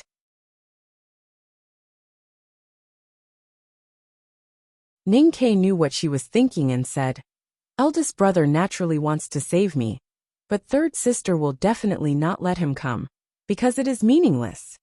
Emo Shanshan looked up at him and was somewhat puzzled. Unless I can trap the Abbey Dean with the God-stunning array, or find a way to choose the Abbey Dean from the world of Hao Yan, third sister will not do anything. I won't blame third sister, because if it were me, I would do the same. The Academy only has one chance, so we must cherish it. Ning Kai said.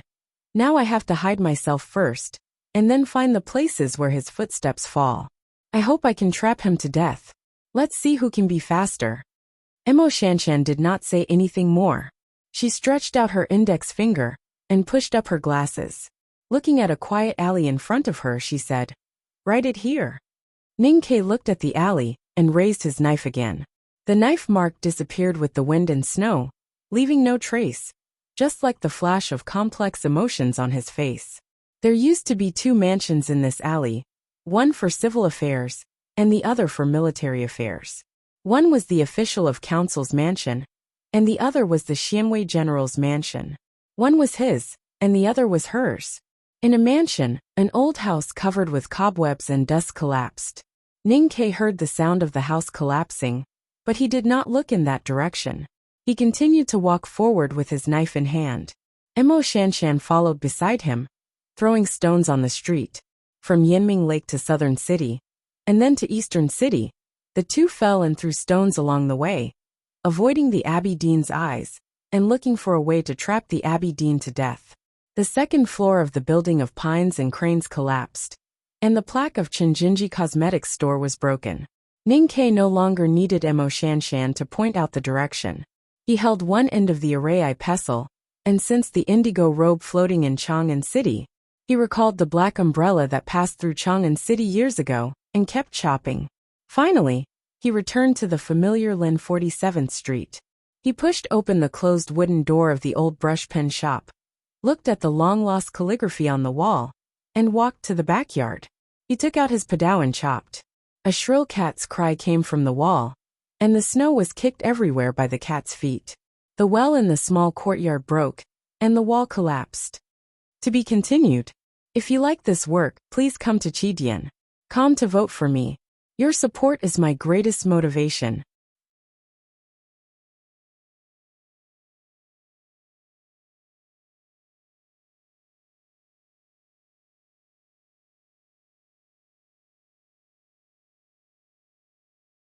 Chapter 786.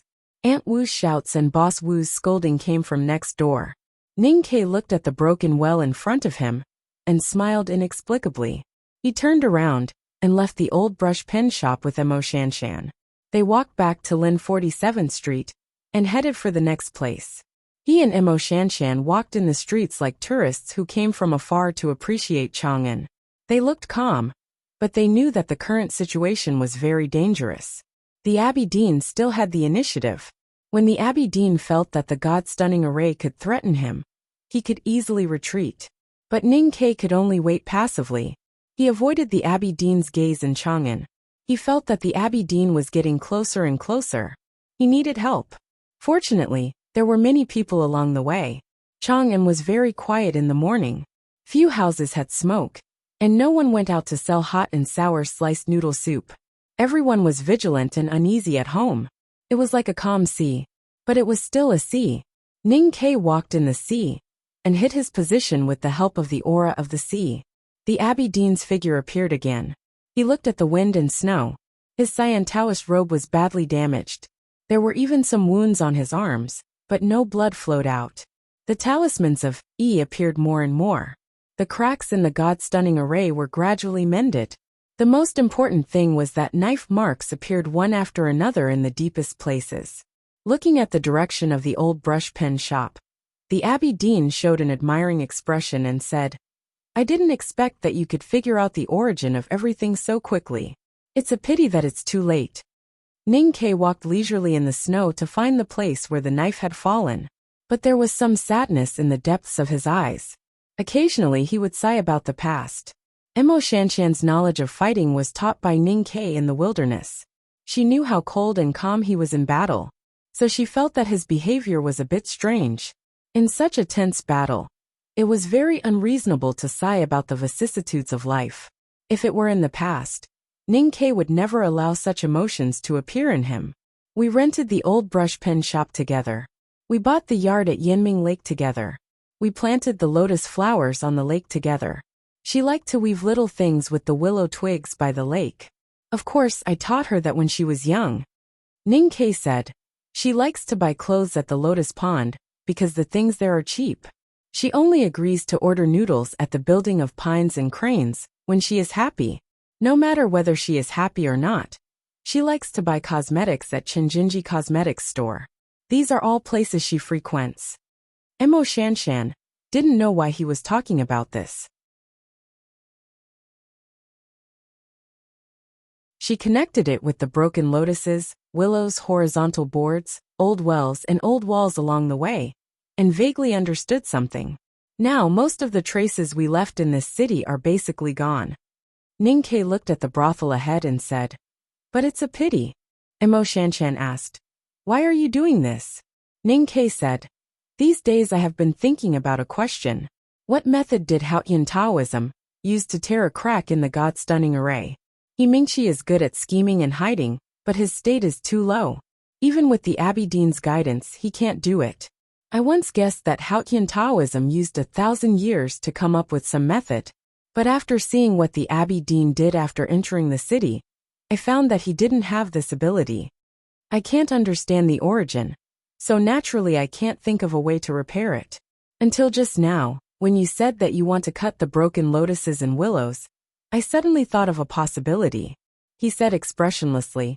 Maybe she doesn't even know it herself. Anyway, the traces she left here are the problems we are facing now. Mo Shanshan was a little confused and said, I don't understand. You mean, Sang Sang? Ning Ke said, yes, Sang Sang. She is a part of Haotian. In a sense, she is Haotian. This city was used by the headmaster to deal with her. In the end, I brought her to this city and lived with her in this city for a long time. Intentionally or unintentionally, she has done many things.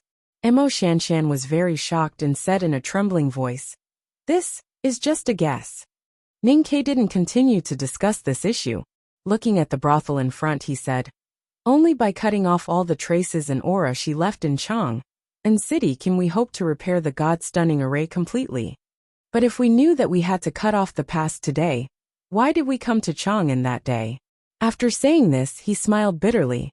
Mo Shanshan looked at his expression and somehow felt bitter in her heart. The two of them held the array eye pestle in their hands. It seemed that they were holding hands, but actually it was not. The chicken soup calligraphy table in the House of Red Sleeves was cut into a pile of useless firewood. Ning Ke took Mo Shanshan to the Chow Mansion on the Spring Breeze Pavilion 2nd Street. The Chow Mansion was heavily guarded. Mr. Chi led dozens of the Fish Dragon Gang's best fighters to guard every corner of the garden. Lindsay was holding the child in his arms and humming a forest song in a low voice. There was a table of mahjong in the front hall. Old Master Chow took a bad tile but couldn't hold it. When he was about to place his next tile, he saw Ning Ke walking in and quickly pushed the tile in front of him down. We have a guest. Stop playing. Sitting next to Old Master Chow was the prefectural magistrate of Chang and city Shengguan Yangyu. His eyes were sharp, and he saw Zhang Wanzi mixed in the tiles.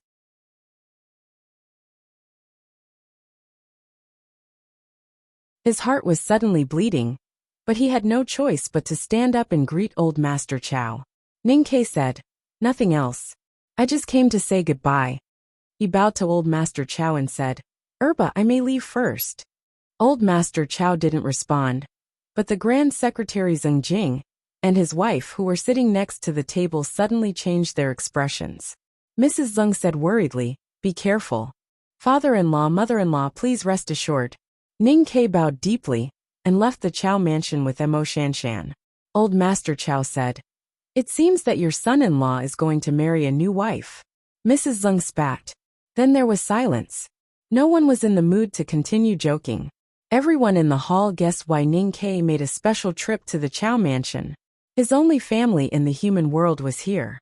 I thought I had found the character, but I didn't find it until now. But I have seen the character, but I can't read it, so I can't write it. It's a pity that I realized it too late, or I could have fixed the God-stunning array. It's a pity that the character was so deceptive, or I could have tried to kill him now. It's a pity that Chang'an is so big that he still saw me. Ning Ke looked at the other end of the long street where the wind and snow were dancing. The figure of the Abbey Dean appeared in the wind and snow. To be continued. If you like this work, please come to Chidian.com to vote for me. Your support is my biggest motivation.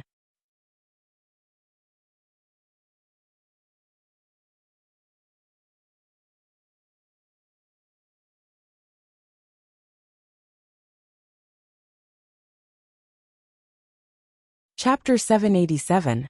It had been snowing since last night. Chang'an had turned into a black and white cloth, embroidered with palace eaves, Taoist temples, lakes, and mountains. One of the roads was foggy and gloomy. Ning Ke placed a lot of needles on that area and sewed it tightly. He wanted to sew up those cracks or embroider a new flower, so that the dimmed area could regain its brilliance. Unfortunately, he realized it too late. He didn't place enough needles. The Abbey Dean could always find a place to stand, and saw him before he fixed the God-stunning array. Ning Ke and the Abbey Dean saw each other from afar, separated by a long street that was covered by wind and snow. The Abbey Dean had been injured while walking through Chang'an. His Taoist robe was stained with blood, but he didn't fall. They didn't meet, but they had already met. The moment they met, the winner had been decided. Ning Ke knew he had lost. Mo Shanshan glanced at him, and scattered the stones in the deerskin bag on the street. Then she left. He took the array pestle, and held the hilt tightly. If it was in the past, he would have left immediately once he was sure he had failed. But he didn't do that today. It had nothing to do with courage but confidence. Because he believed that he could win in the end. Because he was in Chang'an. The Abbey Dean glanced at the other end of the street through the snow and wind. The array pestle in Ning Ke's hand suddenly became extremely hot. The place where his palm touched the pestle made a sizzling sound, with green smoke and a pungent smell. This was the first time Ning Ke and the Abbey Dean had really touched each other since the morning. Only with the power of the God-stunning array could he not be controlled by the Abbey Dean's eyes.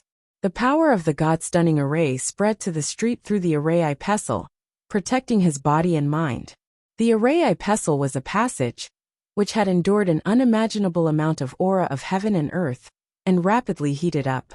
This kind of burning pain not only fell on his palm, but also fell on his heart. But he still looked calm and said nothing.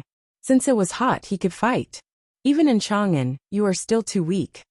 The Abbey Dean's voice came from more than 10 miles away, which couldn't be covered by the snow and wind. Ning Ke looked at the other side of the wind and snow and said, "In Chang'an, I know everything, so you have never been able to catch up with me. Now I want to try and see if I can be omnipotent." As soon as he finished speaking, he drew his saber and slashed down. The psyche power in his sense of perception overflowed and spread to all directions of Chang, and through the array pestle in his hand. It came to the houses in the 365 streets and alleys in the eastern city, to the green bricks and old stones that had weathered countless years of wind and rain, to the 5 lakes in the western city, and to the pavilions and terraces.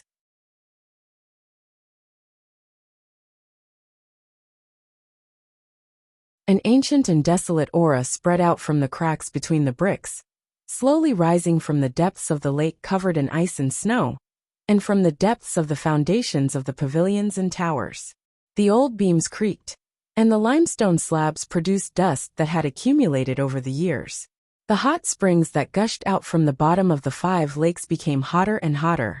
Countless pearl-like bubbles gushed out, and the fish desperately fled in the boiling lake water.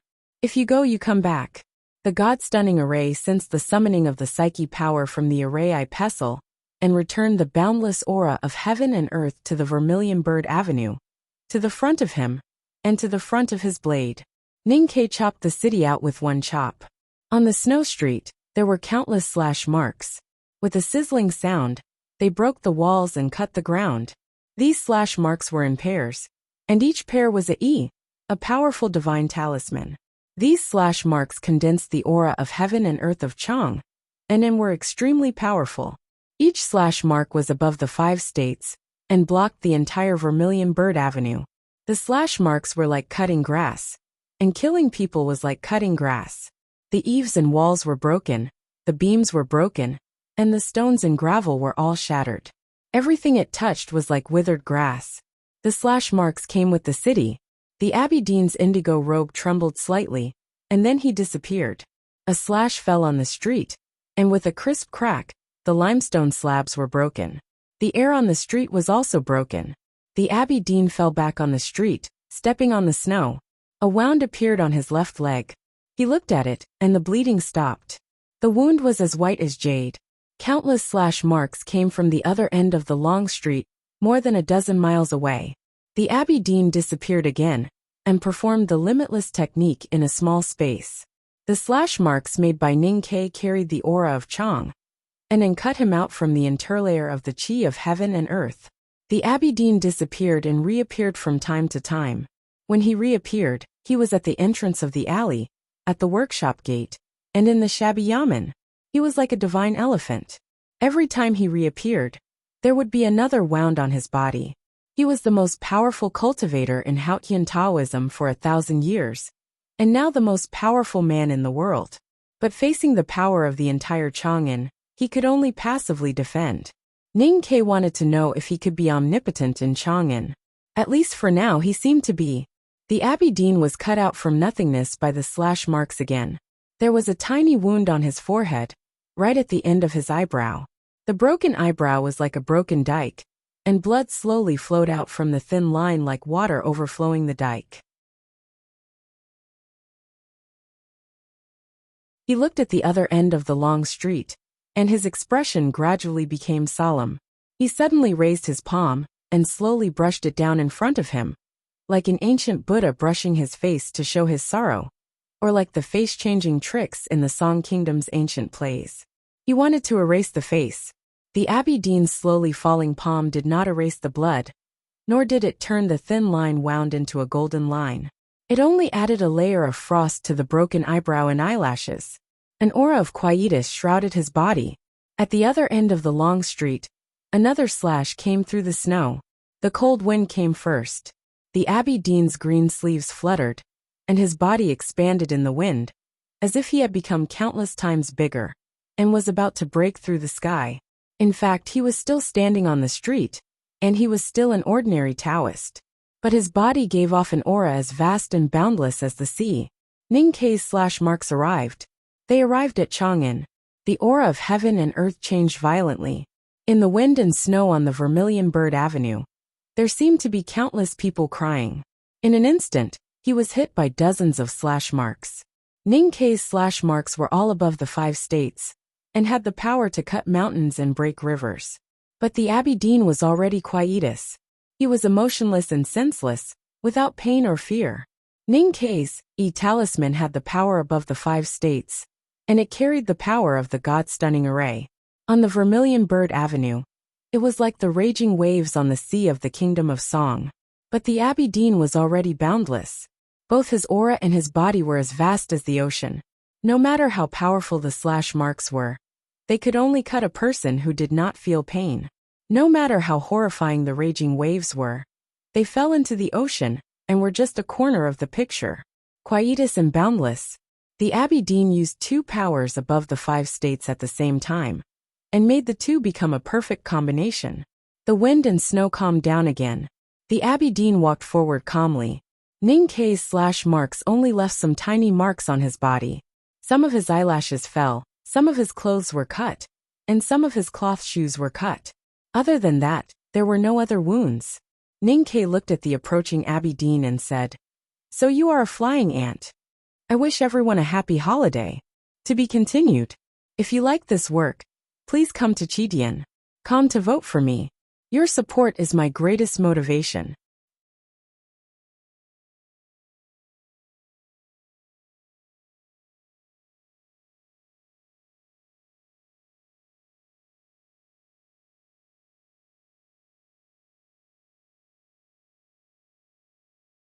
Chapter 788. At the bottom of the giant sinkhole in the western wilderness lived many serfs. They served the monks in the Xiankong temple and maintained the existence of that society. In Haotian's eyes, human beings living on the ground were actually serfs. They were like ants, repeating their boring lives without complaint. However, there were always some unique ants in the ant colony who, for various reasons or no reason, decided to temporarily look away from the rotten leaves and soil to the blue sky. Seeing the blue sky would greatly change the lives of those ants. Some ants yearned for it because they saw it, some were angry because the sky was far away, and some were afraid because they saw it. They trembled and surrendered to the soil, feeling grateful for the gift from the sky. But no matter what the ending was, those ants were no longer ordinary ants. In a sense, they had already left the category of ants because they could fly. The headmaster and Ku Haoran were undoubtedly the 2 most incredible flying ants in countless years. Ning Ke said that the Abbey Dean was a flying ant. He was not mocking him, but expressing his respect. Actually, there is something I have never understood. Abbey Dean, you have already transcended the mortal world, and your vision is no longer in the human world. Then why don't you look at the blue sky again? Ningke looked at the end of the long street and asked seriously. The ideas of Haotian Taoism and the academy have never been interlinked. The headmaster and I have different ideas. Every beginning must have an end, and every cycle must have an end. That is the real cycle. The Abbey Dean's voice came from the wind and snow, just like Chang'an, which the headmaster left in the human world. It is isolated from the heaven. No matter how powerful it is just a pool of stagnant water. Just like the E-talisman you are writing now. It is ferocious but has no way to return. So it is not perfect and has no choice. Then how can it stop me? Ningke looked at the wind and snow and said, "No choice. Isn't that freedom?" The Abbey Dean said, "No choice doesn't mean no choice." The aura and the array kept colliding. Countless thin and sharp lines appeared on the Vermilion Bird Avenue. The sound of bubbles bursting could be heard from time to time. The snow remnant talisman was broken. The Abbey Dean's voice came closer in the wind and snow. Even with the support of the God-stunning array, you are too weak to defend the city. According to your temperament, you should have fled a few days ago, but you're still on the street. This is a bit surprising. Teacher left this city to me, so I can only stay here. If I had understood it earlier, perhaps I would have repaired the God-stunning array 2 days ago. Ningke said, "It's a pity that she has stayed in Chang'an for too long these years. I'm too lazy and let her do everything. As a result, she has been to too many places and left too much aura."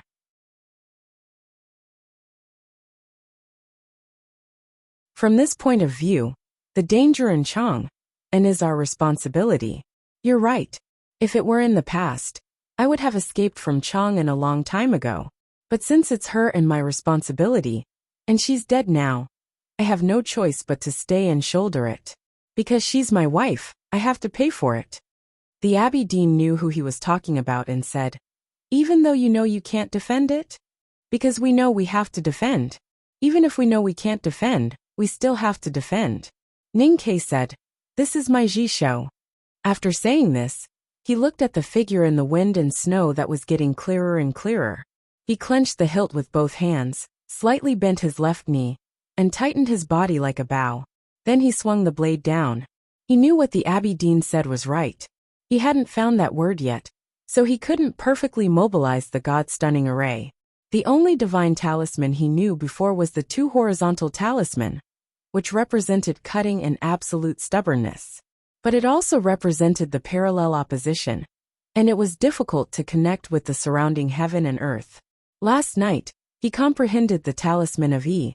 The 2 parallel lines intersected and began to connect, so he could borrow the power of heaven and earth in the God-stunning array, and possess the power of one of the 5 states. But the 4 corners of the 2 lines gradually drifted away from each other, unable to be recycled, and could only gradually overflow. But he still wanted to give it a try, because he didn't believe that anyone could really fight against this 1,000-year-old city. The 2 blades broke through the wind and snow, whistling more and more fiercely. The Abbey Dean looked calm. He once again brushed his face with his palm. His indigo robe fluttered, and his aura soared to the sky. The perfect combination of immeasurability and quietus allowed him to integrate this war into another dimension. The array pestle in Ningke's hand was as hot as the lava in a volcano. He looked at the floating figure of the Abbey Dean on the other side of the street, and the psyche power in his body kept flowing out. The lake water was boiling, and the indigo bricks were trembling. The chi of heaven and earth in the entire Chang'an city seemed to be summoned by Ningke to the Vermilion Bird Avenue, and rushed toward the Abbey Dean. The sky above Chang'an city suddenly cleared up. The snow clouds that had been lingering since last night disappeared in a very short time, and the blue sky was revealed. The power of a city bombarded the Abbey Dean's body.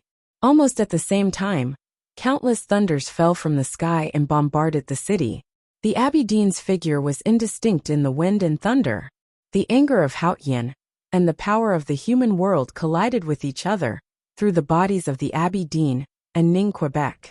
There was no falling snow, but there was the sound of falling snow.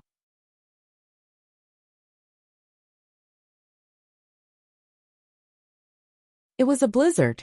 There was no wind, but there was the sound of howling wind. The entire Chang'an and city was shrouded in the violent collision of the chi of heaven and earth, and the walls of countless buildings were shaken and cracked. No other sound could be heard except the horrible sound of the wind and snow. The wind and snow gradually stopped, and some of the scattered clouds came back. The sun above Chang and city was a little dim. The Vermilion Bird Avenue was quiet, and the Abbey Dean and Ning Kei stood opposite each other. The distance between them was no longer more than 10 miles, but only a few dozen feet. Ning Kei could clearly see the Abbey Dean's face. He saw the scars on the Abbey Dean's face, the broken eyebrow and fingers. The Abbey Dean walked toward him. The round pebbles on the street rustled and moved to the sides.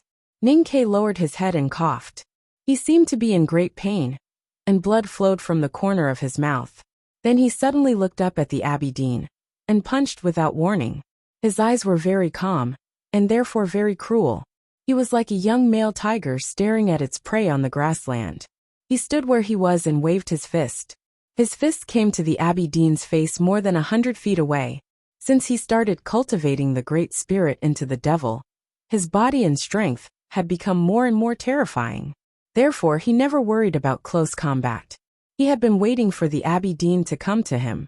The fist contained the majestic Great Spirit, like a tiger's claw in the night. It was sharp and deadly. The Abbey Dean raised his palm and held Ning Kei's fist. Ning Kei's fist could break down a small building, but when it hit the Abbey Dean's palm, it was like hitting the big swamp in the depths of the wilderness, or falling into the sea. Even Yu Lian's fist could not threaten the Abbey Dean, let alone Ning Kei's. The Abbey Dean smiled. The array pestle in Ning Kei's left hand suddenly shone brightly. The chi of heaven and earth and Chang and city all poured into his body through the array pestle and burst out from his fist. I'll go to Hangzhou tomorrow for the annual meeting. I didn't ask for leave, so there will be an update. Also, I want to discuss with everyone that it's okay to scold me these days. I'll try my best to pretend to be blind. After a few days, they probably won't scold me anymore. But please don't scold my family and the sub-editors. Thank you. To be continued. If you like this work, please come to Chidian.com to vote for me. Your support is my greatest motivation.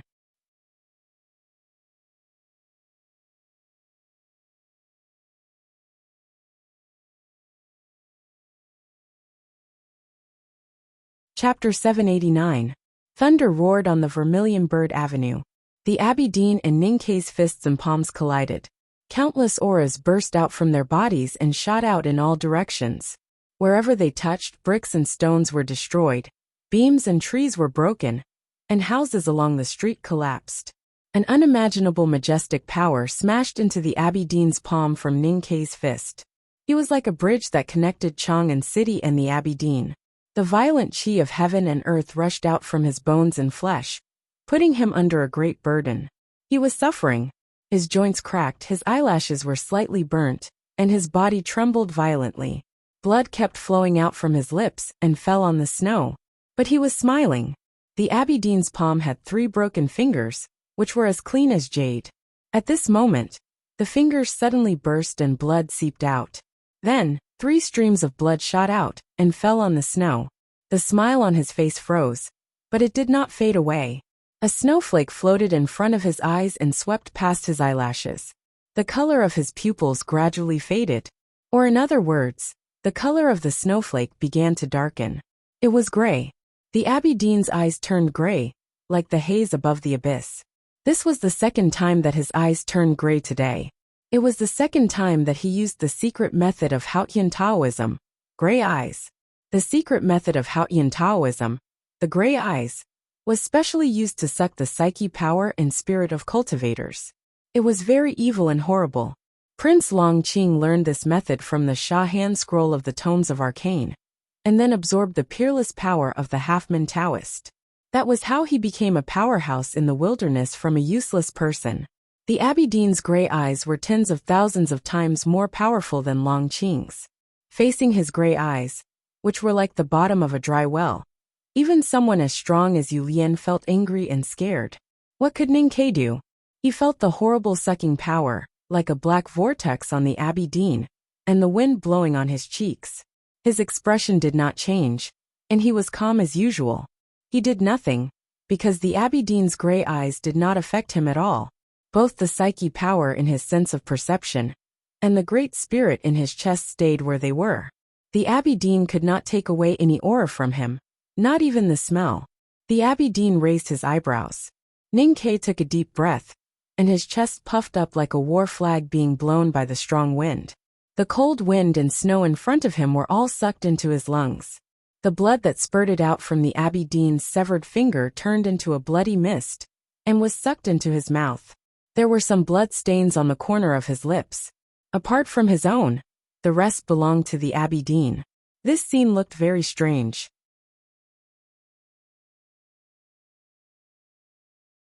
Ning-Ke knew that he was no match for the Aberdeen, even if he had Chang'an behind him. From the very beginning, he never expected to defeat his opponent. He only hoped that he could fix the array of the astonished gods. That was why he was spotted by the Aberdeen, even though he was walking on the street. That was why he waved his blade and cut the talismans on the snowy street. He fought from afar and only wanted to keep the enemy more than 10 miles away. All these signs clearly showed his fear, which could not escape the Aberdeen's eyes. Therefore, the Aberdeen smiled calmly and approached him step by step. In fact, this was exactly what Ning-Ke needed.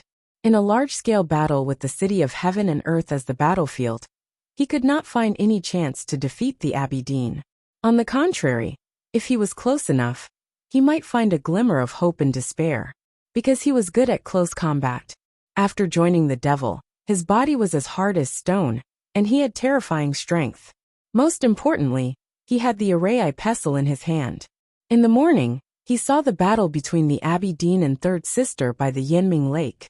The gray eyes was a secret skill of Hautian Taoism, but Ning-Ke knew this skill very well, because he had fought with Long Qing outside the Red Lotus Temple. The gray eyes came from the practice of Taotai of the Devil's Doctrine. The practice of Taotai had been lost for a long time. After Lotus died, there was only one person in the world who could use the practice of Taotai. That was Ning Quebec. And only Yi Hongyu and Sang Sang knew about it. So he had been giving the Aberdeen a chance to get close. He was waiting for him to get close. Looking at the Aberdeen calmly walking toward him, he was nervous and expectant. Seeing the Aberdeen's eyes turn gray, he became excited and happy. The gray eyes had no effect on him. His Taotai began to be released. Like the greedy monster in the legend, it desperately swallowed everything in front of it. The cold wind filled with snowflakes and the mist of blood entered his mouth. At this moment, he seemed to have become a flesh-eating beast, sucking the Aberdeen's blood and psyche power and spirit desperately. He even forgot to breathe. A faint red passageway appeared between him and the Aberdeen. The Aberdeen's abundant psyche power and spiritual aura quickly disappeared through the passageway and entered his body. Ning-Ke's face was flushed, like a drunken man or the morning glow.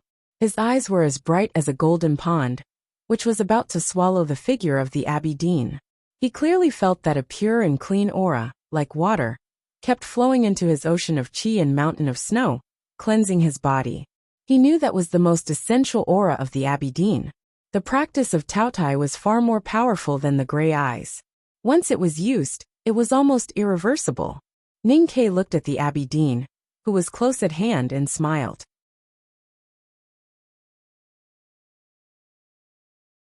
It seemed that he was about to usher in an impossible victory. However, in the next moment his smile stiffened, because the Aberdeen was still smiling.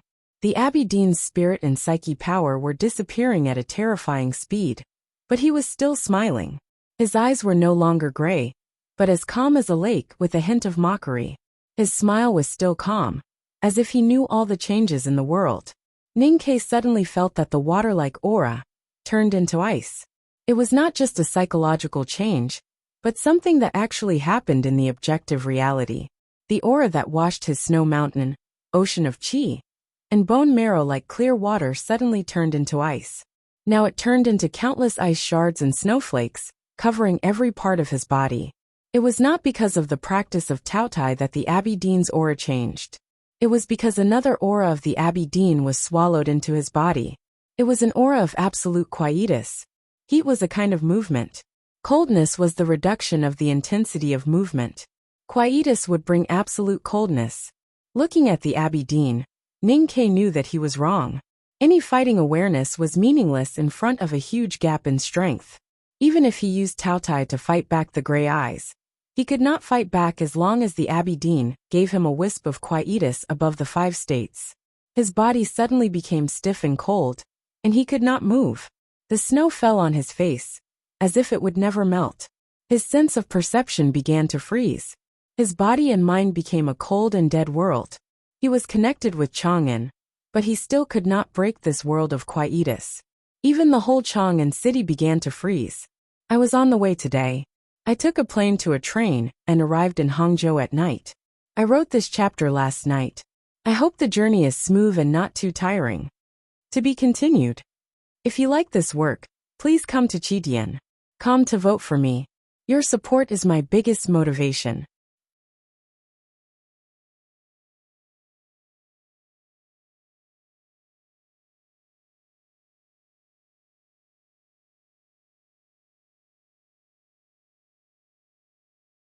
Chapter 790. The sky was clear for thousands of miles, but snow suddenly fell. This was what it meant to be 10,000 miles of snow. Heavy snowflakes flew in the air like ashes after burning reeds. They occupied the entire sky and covered the color of the blue sky. The temperature in the city dropped sharply. The icicles on the eaves were so cold that the lake was cracking. The water in the well at the entrance of the alley began to freeze. Ning-Ke stood in the wind and snow. His black academy uniform was covered with thick snow. He was like a bridge made of snow that could break at any time, due to the weight of too much snow. In this battle, he was the bridge. Chang'an City used his blade to attack the Abbey Dean. At this moment, the Abbey Dean's quietus was swallowed by Taotai and entered Ning-Ke's body. Through the array pestle, the quietus was magnified or concretized and covered Chang'an City. The coldness of the snowflakes penetrated the thick academy uniform and reached Ning-Ke's skin. The frost on his eyelashes and the snow on his face were so thick that he looked like Sang Sang when she put on makeup for the first time. It was so cold that all movements stopped. Ning-Ke, who was occupied by the quietus, felt like he had fallen into the deepest ice cellar. He was so cold that he couldn't tremble or breathe. Even his mind was about to be frozen. He was frozen like the well at the entrance of the alley. At this moment, only the drop of crystal-clear liquid in his abdomen was still rotating slowly, although it had become extremely slow and could stop at any time. The aura of the drop of liquid had the pride of breaking through all restraints, whether it was coldness or quietus. At this moment, his sense of perception had become an ocean covered with ice and snow. Only a fragment was still shining in the bottom of the muddy sea. It was unwilling and violent in the face of the coldness falling from the sky. Ning-Ke's great spirit was inherited from youngest uncle, and his fragment of consciousness was inherited from Lotus. Both of them were at the peak of their era, and both of them could compete with the Abbey Dean. At this moment, he was in the greatest danger of his life. At the moment when he was closest to death, the great spirit and the fragment of consciousness that had saved him countless times broke out again. Ning-Ke suddenly began to tremble. The frost on his eyelashes and the snowflakes on his face were broken, and then shot away like sharp arrows, revealing his true face. A mouthful of blood spurted from his lips and dripped down. The blood was very turbid, because there were many blood ice particles that had been frozen by the low temperature. The murky blood dripped onto his clothes and onto his left hand. The array pestle suddenly became hot after being splashed with the blood. The blood evaporated into steam and blew past his face. Ning-Ke let out a cry, appearing to be in extreme pain.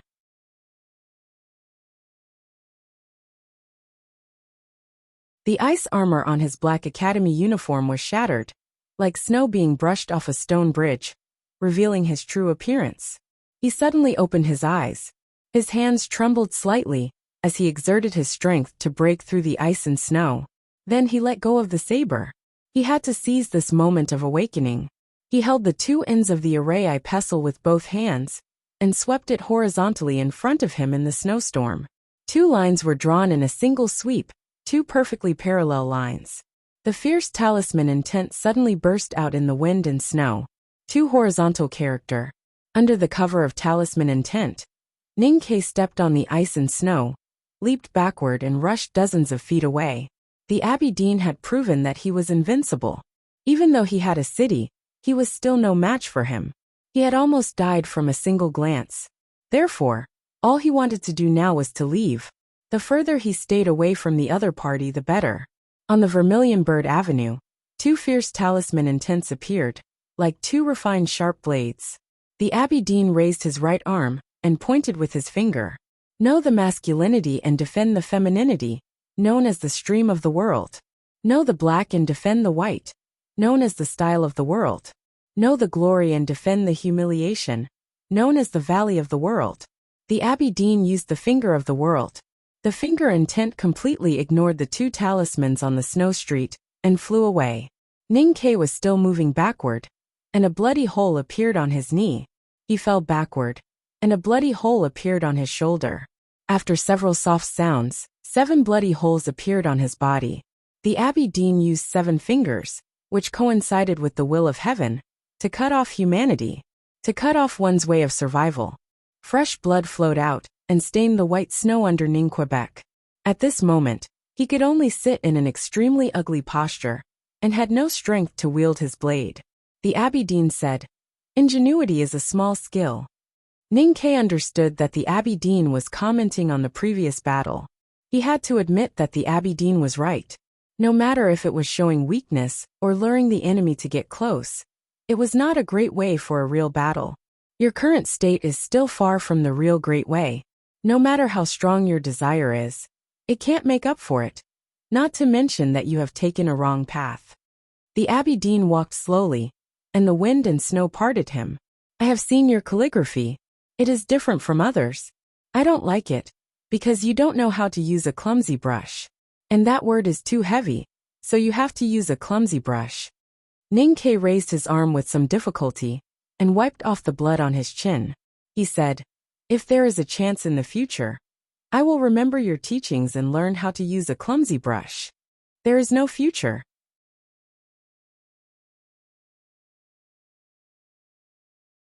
The Abbey Dean sensed 2 figures coming at a high speed in the wind and snow behind him. He knew that they were the powerful senior brother and sister from the academy. He didn't care. The whole city had been frozen by him. What could the people in the city do? Not far from the west of the Vermilion Bird Avenue, there was a plain or even shabby house. It was a common scene in Chang'an. Usually, there would be an old house that had not been maintained for hundreds of years next to an official's office. Prosperity and shabbiness always coexisted, and it was hard to tell whether it was good or bad. This street was called Sanyuanli, where the most common people in Chang'an lived. In a woodshed in the backyard of one of the houses, a young man's angry voice was suddenly heard, accompanied by the sound of slapping the table. "Why only a pot of hot water? Why only a pot of hot water? It's not enough. My mother's feet are frozen, so I can't take a bath. And that guy always has a black face. Who is he showing it to?" The woman was sitting in a pile of bedding, holding a 3 or 4 years old girl. She looked at her angry son with a worried expression and said, "We have a place to live and food to eat. It's good." The young man was wearing a shabby cotton-padded jacket. Judging from his appearance, he should be a country boy. He sat at the door of the woodshed, which was the most leaky. Akiji's face had turned blue from the cold wind. He said angrily, "It's just an extra pot of hot water. How hard can it be?" It was very cold today. Icicles hung on the eaves, and even the heat from the kitchen could not drift far. The young man was worried about his mother's cold feet, so he asked for hot water from the front yard. But he only brought back a pot, and was scolded by the young man in the front yard. He was in a bad mood when he thought of what had happened today. At this moment, the door of the woodshed was pushed open. A young man appeared at the door. He was wearing a tight cotton-padded jacket, and looked a little relaxed and arrogant. It seemed that he had been hanging around in the streets for a long time. The cold wind came in through the door, and the woman began to cough. But she did not care about herself. She hugged the little girl in her arms tightly, and pulled the bedding over the little girl. The country boy looked at the city boy angrily, but he clenched his fists and did not dare to make a move, because the city boy had 2 knives in his hands. One was a chopper, and the other was a kitchen knife. I finished writing this chapter in the cafe by the broken bridge of Westlake. I want to argue with anyone who calls me petty bourgeois. It's really not good. The tables and chairs are not good. The shoulders and neck are not good. The wind on the lake is not good. It's good that I wrote it in the afternoon. I'm looking forward to going home. To be continued. If you like this work, please come to Chitian.com to vote for me.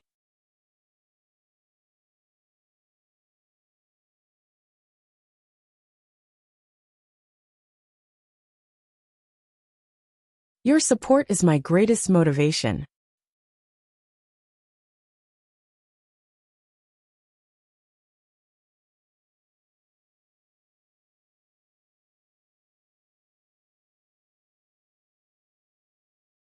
Chapter 791. Since the beginning of the war, the Tang Empire had been burning everywhere. The most tragic place was the northern frontier. The cavalry of the Golden Tribe Royal Court from the wilderness had been fighting with the northern battlefront army. Endless blood had been shed for every ranch and every town. The most tragic place was the eastern frontier. The northeast border military of the Tang Empire had been ambushed by the Yin army and the eastern wilderness cavalry in the capital city of Chongqing. Although they had made the enemy pay a heavy price, they had no more soldiers to use after this battle. The border was wide open, and the invaders' horses trampled on the fertile soil. The most dangerous place was the southern frontier. The Qinghe prefecture had rebelled and General Su Shi had died. The southern battlefront army had rushed back from thousands of miles away, but it was too late. The disciples of the academy had fought against thousands of enemies, and were all seriously injured. The main force of the West Hill Divine Palace could break through the verdant canyon at any time and enter the central area. The Wei and Sea River valleys, the richest and most central area of the Tang Empire, had not been affected by the war yet. The Tang Empire, which was famous for its efficiency, had begun preparing for the worst situation a few days ago. The stored food from all counties had been sent to Chang and by caravans. At the same time, they had begun to evacuate people. People in the suburbs of the capital had already been evacuated into the city. Although the evacuation was carried out in an orderly manner, and the evacuated people were not that miserable, they were still refugees of the war and could not enjoy a good life. Hundreds of thousands of refugees who had entered Chang and chose to stay with their relatives and friends.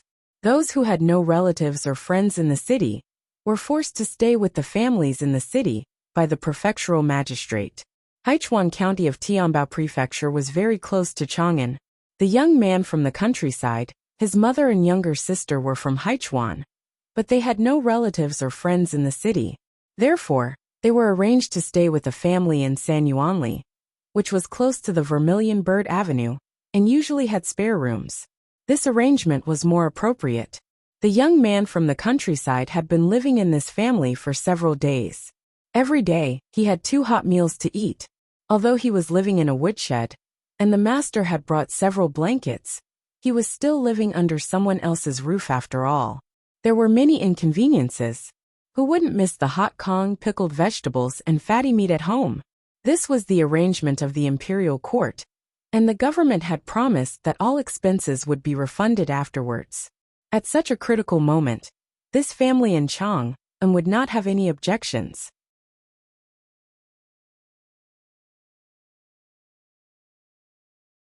However, the sudden addition of 3 refugees in their family inevitably made them feel inconvenient, especially the young man from Chang'an, who was even more dissatisfied. The young man from the countryside had long been resentful of the attitude of the young man from the city. He thought to himself that if it were not for the fact that the farmers had been frugal enough to send food to Chang'an, they would have already starved to death. The woman understood her son's feelings very well, but she still persuaded him to live in Chang'an. At least he would have hot food to eat, a place to live, and no need to worry about being hurt by those barbarians. What kind of life could he expect? The country kids had been persuaded, but the sudden snowfall last night had caused the temperature in Chang'an to drop since the morning. By now it was unbearably cold. He went to the front yard to ask the host for some hot water, but unexpectedly the young man was stingy and only gave him 1 pot, and did not want to give more. Thinking about his mother's cold legs, he could not suppress his anger. He didn't expect that before he could find trouble with that guy had already barged into the woodshed. Zhang San, what are you doing? The country kid looked at the guy with 2 knives and looked a little nervous. He thought that the other party really had some evil intentions, so he did not dare to resist. Instead, he quietly moved his feet backward and reached out his right hand to the bench next to the brazier. He silently swore in his heart, "If the other party really wants to bully me, then I'll fight." He brought the bench from Haichuan village. It was made of solid hardwood and varnished. It was very heavy and sturdy. When he was a child, he was laughed at for having many fathers. He once tried to fight with this bench and used 3 village children to open their heads. It proved that this bench was very useful. The city kid who had barged into the woodshed with 2 knives was indeed surnamed Zhang, but naturally could not be called Zhang San. His real name was Zhang Nianzu, and he was not ranked 3rd. Li Si, I have something to talk to you about. Zhang San looked at the country kid and said. The country kid's surname was Li, and his name was Li Guangdi. He was not ranked 4th. The way the 2 teenagers called each other was actually a continuation of the mutual ridicule and bickering from a few days ago. Li Guangdi looked at Zhang Nianzu's hand with vigilance. But the next moment, he found that the situation was not what he had imagined, because Zhang Nianzu's hand was trembling, and his face was a little pale. Li Guangdi looked down on cowardly and useless city kids, but after fighting so many times these days, he knew that Zhang Nianzu was not that kind of person. Whether it was a murder or a threat, Zhang Nianzu would not turn pale, because it was obviously because he was scared.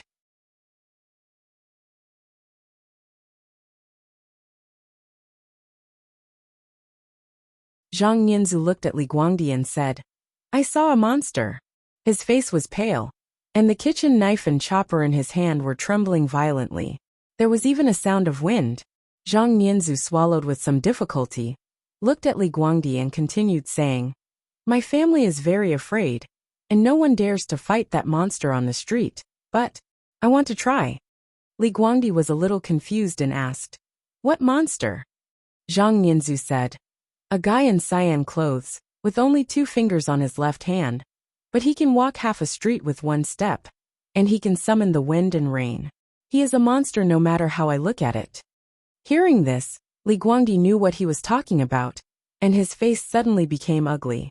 Since a few days ago, the Chang and local government, the shops, and the men of the fish dragon gang had issued warnings to every family and yard. Although he lived in the woodshed with his mother and younger sister, he also knew what would happen today. The morning snow fell, and there was no smoke. Chang and city seemed to be empty today, but in fact, everyone was nervously and uneasily waiting for the result of the war at home. Li Guangdi woke up very early. He stood in the snowstorm in the backyard and saw many scenes that he had only heard of in stories and legends. He saw the cracks in the snow clouds. He saw countless bolts of lightning falling from the sky. He saw the rain that fell in the middle of winter. And he also saw the burning clouds. He was very afraid, so he stopped watching and began to complain to his mother about the lack of hot water, trying to suppress his fear with his hatred for the boy in the city in the front yard. Although he was just a teenager, he was a Tang. He felt that this kind of fear was very shameful. Li Guangdi never thought that Zhang Nianzu would be so daring to peep at the battle on the street. Thinking back to his previous fear, he felt his face burning up. Why are you telling me this? In order to hide his shame, he glared fiercely at Zhang Nianzu. Zhang Nianzu really didn't like hearing his Haichuan accent, but thinking about what he was going to do next, he suppressed the urge to make fun of him and swallowed the saliva that kept gushing out of nervousness. That green-robed demon is very terrifying. Even the teacher from the academy can't beat him. He said, I'm ready to go, but the old men in the front yard are too timid. They don't dare to go with me, and they won't let me go. I think you at least have some courage. Do you dare to go with me? Li Guangdi asked, What for? Zhang Nianzu said, Go and help. Li Guangdi asked, How? Zhang Nianzu raised the 2 knives in his hands and said, Chopper and kitchen knife, you choose first. To be continued. If you like this work, please come to Qitian.com to vote for me. Your support is my biggest motivation.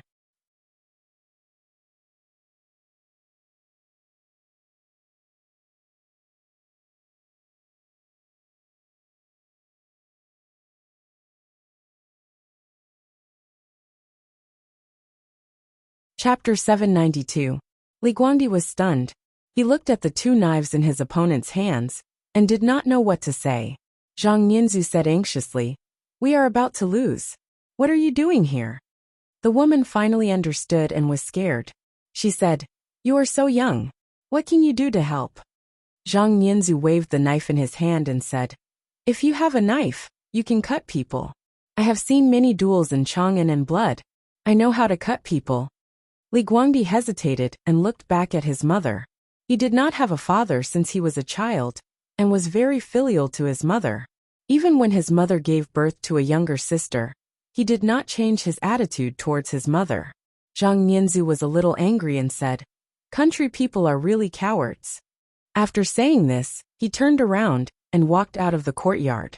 Li Guangdi stopped him and took out a steel fork from the corner of the woodshed. He walked out and said, "When I was shooting at the melon fields, you didn't even dare to kill watermelons." Zhang Nianzu looked at him and said happily, "Li Si, I was right about you." The wind and snow were furious, and it was extremely cold. The street was covered with thick snow. Chang'an had been frozen. The Vermilion Bird Avenue was as quiet as the bottom of a snow lake. There was no sound except for a few coughs deep in the snow. Eldest brother was coughing on the other side of the wind and snow. When Ning Ke failed to attack the city, and was about to be killed by the Abbey Dean, he could not wait anymore. So he came to the wind and snow with third sister Yu Lian. Ning Ke had not been able to isolate the Abbey Dean from Haotian's world with Chang'an. This was definitely not the opportunity that Yu Lian had been waiting for. So they failed again. The Abbey Dean walked to Ning Ke on the other side of the street. His injuries were more serious, and he began to cough. But his footsteps were still steady. He stepped on the thick snow on the street, and only left light footprints. The shops on the side of the street were closed. The marketplace not far away was as quiet as a tomb. Ning Ke sat on the snowy street, covered with blood. The snow under him was dyed red. It was difficult for him to stand up. Zhang Nianzu and Li Guangdi hid in a house. They looked at the situation on the street through the crack of the door. The weather was too cold at this time. The snowflakes fell on their faces and bodies, as if they were frozen. The two youths had been peeping for a while now, but they didn't do anything. It wasn't because they were frozen, but because they felt very lonely and afraid. There was not a single person in the alley. The whole world was so quiet. They had no helpers. They did not see the hooligans who usually ran amok in the streets, the wanderers who were usually envious of, the Yulin royal guards who were idolized by all the Tangs, and the cultivators from the Southern Gate Temple.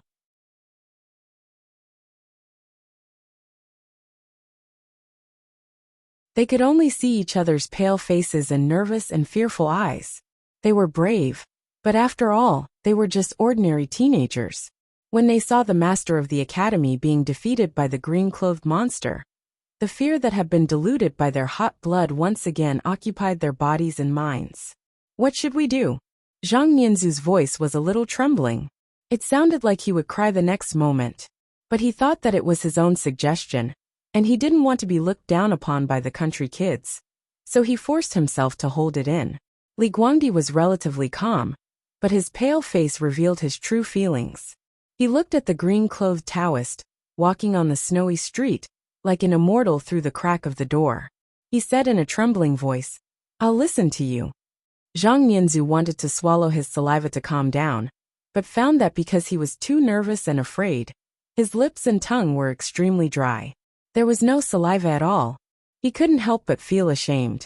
Shame was the most real source of courage, especially for the Tangs. Zhang Nianzu grabbed a handful of snow and stuffed it into his mouth. He chewed randomly and said, "I'll go first." Because there was snow in his mouth, and because his voice was a little muffled, Li Guangdi didn't hear it clearly.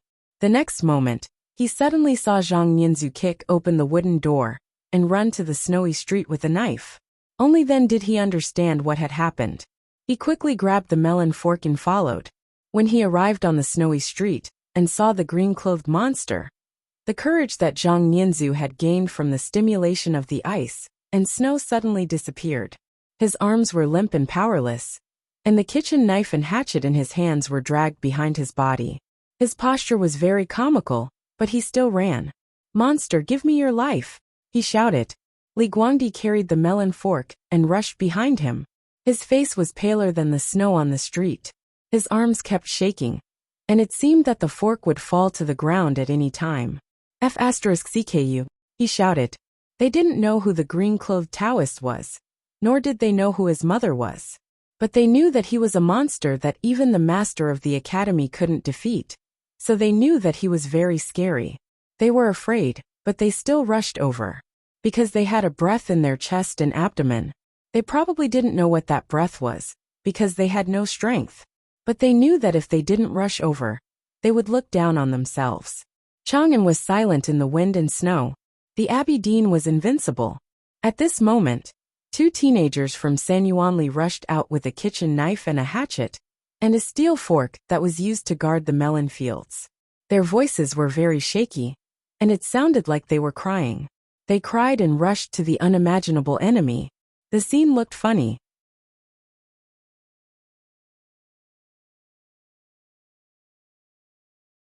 But it was not funny. Chang'an was quiet, but of course there were people. In the streets under the morning snow, countless eyes were watching the movements on the Vermilion Bird Avenue. The Abbey Dean knew it very well. Walking in the snow, he could clearly feel the hostility behind the door cracks. He didn't care. Because although this war was happening in the human world, it had already gone beyond the scope of the human world.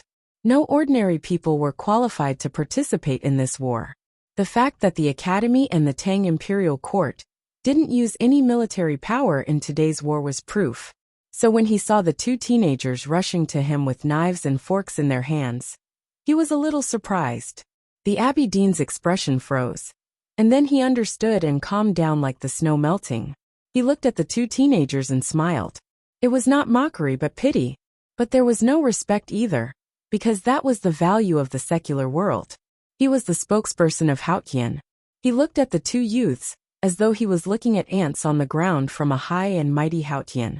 The struggle of ants would not make Haotian feel too much, but only interesting.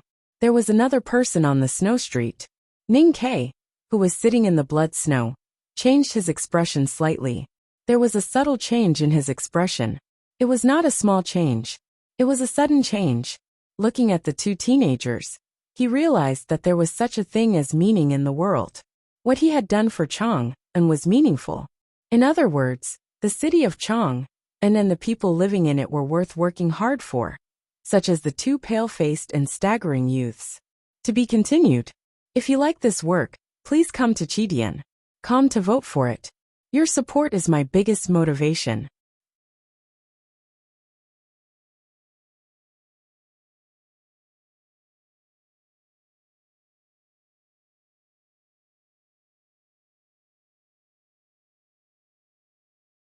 Chapter 793.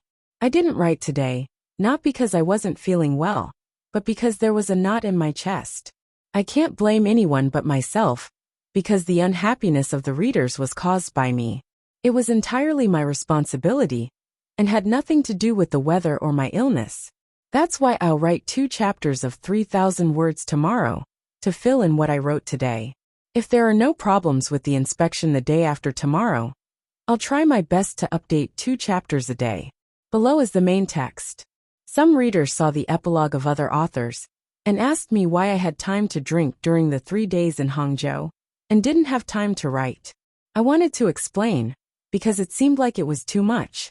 I drank during the first 2 days of the Hangzhou annual conference, so naturally I didn't get drunk. Plus, it was after the update. I didn't drink or play on the day before the update, so I really couldn't write anymore. The request for leave for the 3rd day was still there. I didn't say how sick I was and how uncomfortable it was to ask for leave, because no matter how you looked at it, it would seem like a slut was being unreasonable, and it wouldn't be easy to win people's trust. But in reality, all the authors present knew that my leg had basically recovered, and my right shoulder was basically useless. I shared a room with Special White. In the middle of the night, when I cried out in pain while half asleep, it scared him. But when I woke up the next day, I told him I was fine. Yeah, it hurt like hell for a moment, and then it was F*King fine for a moment. What could I do? Could I grab my body and say, if you want to hurt, then keep hurting? I suddenly remembered the first day in Hangzhou. Yun Kai had texted me to ask how my body was. My reply was that I was smiling in front of others, but in pain behind them. Today, the reason for my depression was indeed my own problem. I shouldn't have cheerfully said I was fine, and I shouldn't have walked around West Lake in the rain. I should have laid on the bed inside. I shouldn't have liked the liveliness of the world, and I did indulge in pleasure and neglect work. After the annual conference, there was supposed to be an event. Before the spring festival, many authors went. At the time, I thought I really can't go, or else I won't be able to explain it to the readers. Now it seems that my decision was very wise.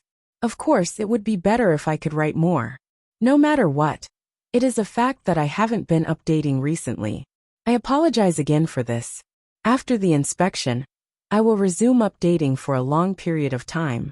When everyone calms down and is even happier, I believe that they will laugh when they see that it has been almost a month. Updates are always the way to go.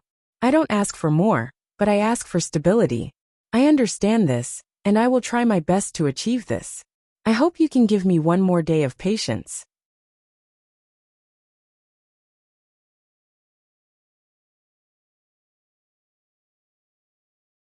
I'm a person who needs peace of mind. As long as my body is fine, my mind will be fine and I won't be anxious, because I'm very afraid of death.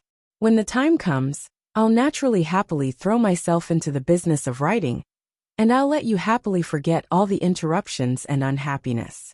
If there really is a problem, then there's nothing we can do about it. We'll talk about the update later.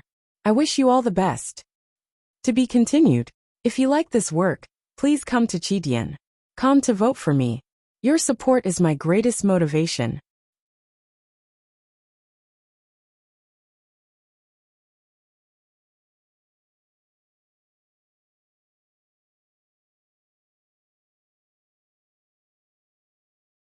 Chapter 794. Yes, after I finished writing the previous chapter, I suddenly realized that after I explained it, I was no longer depressed. I regretted it. I wanted to write, but I didn't want to be scolded again and again. I'm going to write. There will be an update today. I don't know when I can write it. Anyway, there will be an update. To be continued. If you like this work, please come to Chidian. Come to vote for me. Your support is my greatest motivation.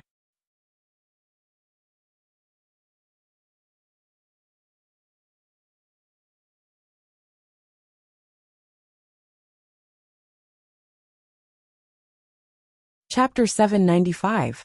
The snowflakes fell on their faces. It was cold, just like how they felt at the beginning. But as they ran, their bodies began to heat up, and the fear in their hearts gradually faded. They looked at the Taoist in indigo on the street, and felt that he was just an ordinary person. Their breathing became rapid, their blood began to boil, and they felt fearless. Zhang Nianzu thought to himself, I'll kill you with one strike, or two strikes if that doesn't work. Li Guangdi thought to himself, I'll stab you to death like a needle. The chopper and the kitchen knife came in front of them. The melon fork was also raised in the air. Then they flew to the sky, seeing the snowy street getting farther and farther under their feet, and the figure of the Taoist in indigo getting smaller and smaller. The two teenagers were terrified, and did not know what had happened. The turbulence of the chi of heaven and earth caused by the battle between the Abbey Dean and the Academy remained on the Vermilion Bird Avenue. The seemingly calm wind and snow contained so much power that ordinary people could not even get close. Zhang Nianzu and Li Guangdi wanted to rush over, but the only result was that they would be blown away like two rags. The cold wind whistled and brushed past their cheeks. They fell from dozens of feet in the air, and fell heavily on the snowy street. With two slaps, the snow was splashed and the two teenagers spat out blood. Looking at the Taoist in indigo on the street again, the fear in their eyes became more intense. They were in pain all over, and did not know if they had broken any bones. They helped each other to stand up, and felt each other's bodies tremble. They really cried because it was really painful, and they were really afraid.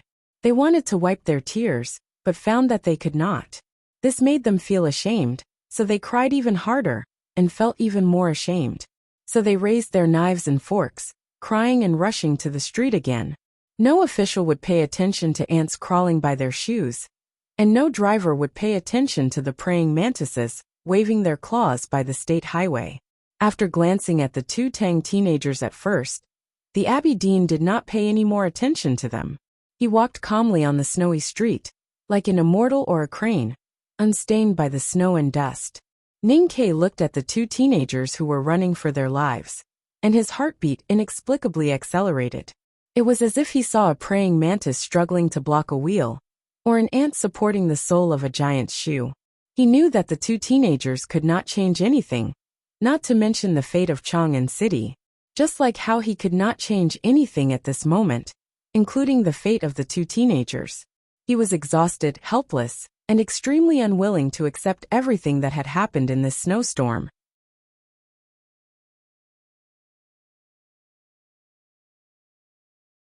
This kind of unwillingness was like the sharp claws of a ferocious beast tearing at his spirit, making him nervous and in pain.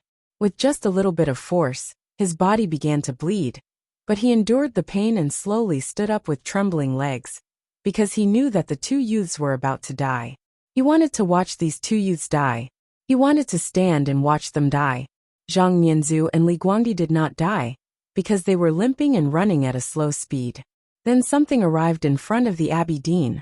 It was a green brick. It was a mottled, mossy, ordinary green brick that had been stuffed in the wall for many years, and withstood the wind and rain of Chang'an for many years. The green brick came from an ordinary courtyard beside the Vermilion Bird Avenue. It whistled through the air, flew out of the courtyard wall, and smashed into the Abbey Dean's body. Finally, it fell in front of the Abbey Dean. With a muffled sound, the green brick broke into 4 pieces. Zhang Nianzhu and Li Guangdi stopped and looked at the green brick, wondering if the cultivators of the imperial court had finally taken action. Could this green brick be the legendary celestial device? What happened next coldly destroyed the two youths' hope for a twist in the story. As the bricks broke, a man with a full beard appeared on the wall. The man was still undressed in the cold winter, and was covered in grease. No matter how one looked at him, he did not look like a decent person. Zhang Nianzhu knew that this man was a famous ruffian in the Sanyuanli area. He was only good at 5 things in his life, which were cheating and stealing. Although he was not evil, he was definitely not a good person. He admired the men of the Fish Dragon Gang and other gangs, but he did not like this ruffian at all. Somehow, when he saw him today, he felt disappointed and warm.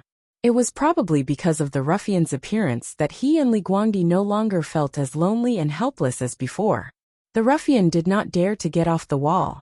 He sat on the wall in an ugly posture, holding a dozen bricks in his arms, and throwing them at the Abbey Dean in the middle of the street, followed by a series of profanities.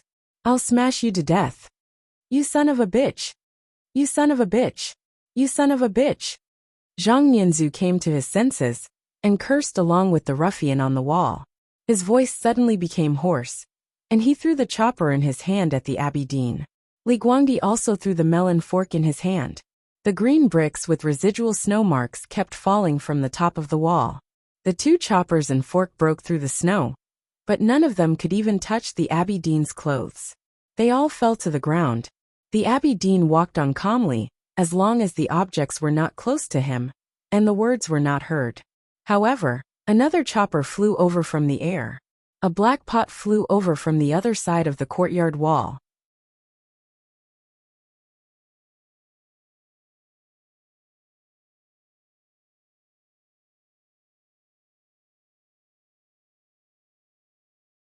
A bamboo pole for drying clothes fell from upstairs.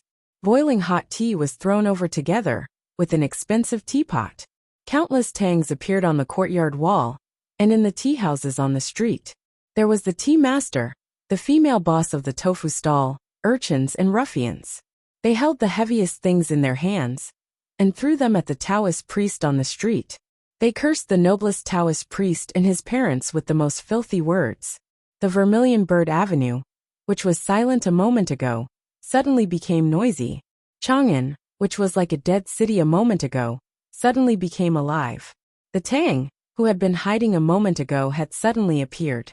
They used to be afraid, so they stayed at home silently, waiting for the outcome of the battle between Taoism and the academy. They were even in fear now, because they were mortals.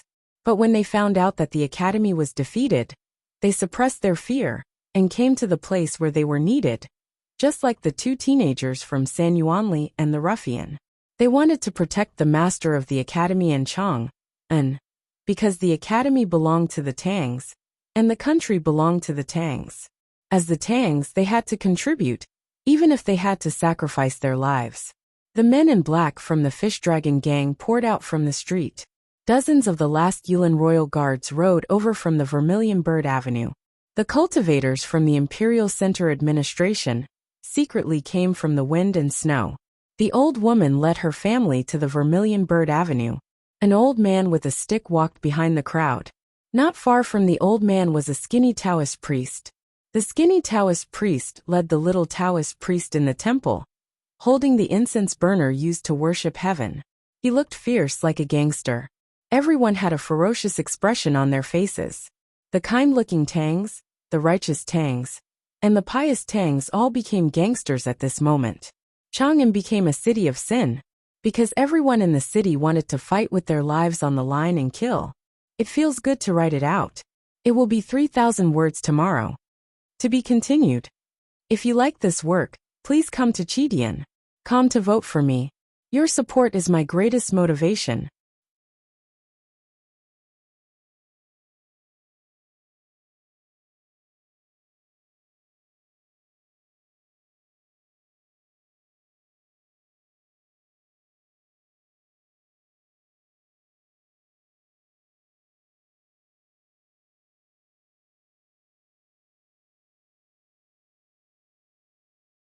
Chapter 796.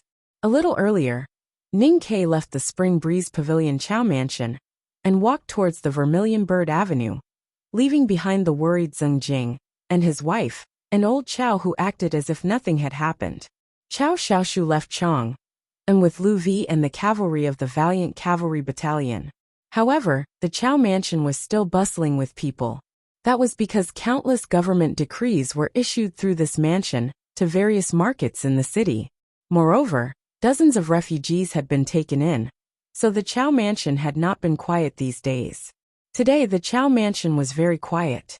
Since early morning, the servants and refugees in the mansion had heard many deafening sounds and the big movements coming from the city.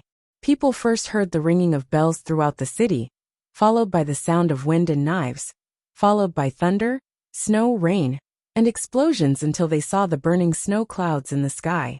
Fear gradually grew, because no one knew what had happened. When Ning Ke came and left, they knew that the battle did not belong to the human world, so they became more and more confused and cold. There were officials of the imperial court in the Chow Mansion, refugees avoiding the battle, and brave members of the Fish Dragon gang. But they were all ordinary people who were not qualified to join the battle. The courtyard was shrouded in a long period of silence. The refugees held their children nervously, afraid that they would make any noise. Old Chow and Zheng Jing and his wife sat at the table with different expressions on their faces. Eventually, someone would not be able to bear it. The first person who stood out did not exceed Old Chow's expectations. He looked at him and said, "You should know very well that you will die if you go." Mr. Qi replied, "Ba, when have you ever seen me afraid of death?"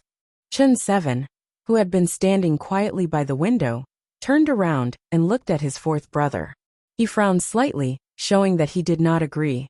He was about to say something to stop him, but Old Chow waved his hand. "If you want to go, then go. Do you need an old man like me to agree to something like this?" Mr. Qi smiled, turned around and walked out of the Chow Mansion with dozens of members of the Tsingy gang. Chen 7 said after a moment of silence, "There is no point." Old Chow knew what he was talking about. The battle happening on the Vermilion Bird Avenue had already gone beyond the scope of the 5 states and could not be affected by secular forces. The Academy could not defeat the powerful enemy. Even if the Fish Dragon gang, or even the entire Chang'an were to die, there was no way to stop the enemy. People always need to be helped, or want to be helped. Old Master Chow said, "Although Mr. 13 isn't an ordinary person like us, I think he also hopes that we, the people of Chang'an can help him. Chen Qi said, if the help doesn't work, then it's meaningless.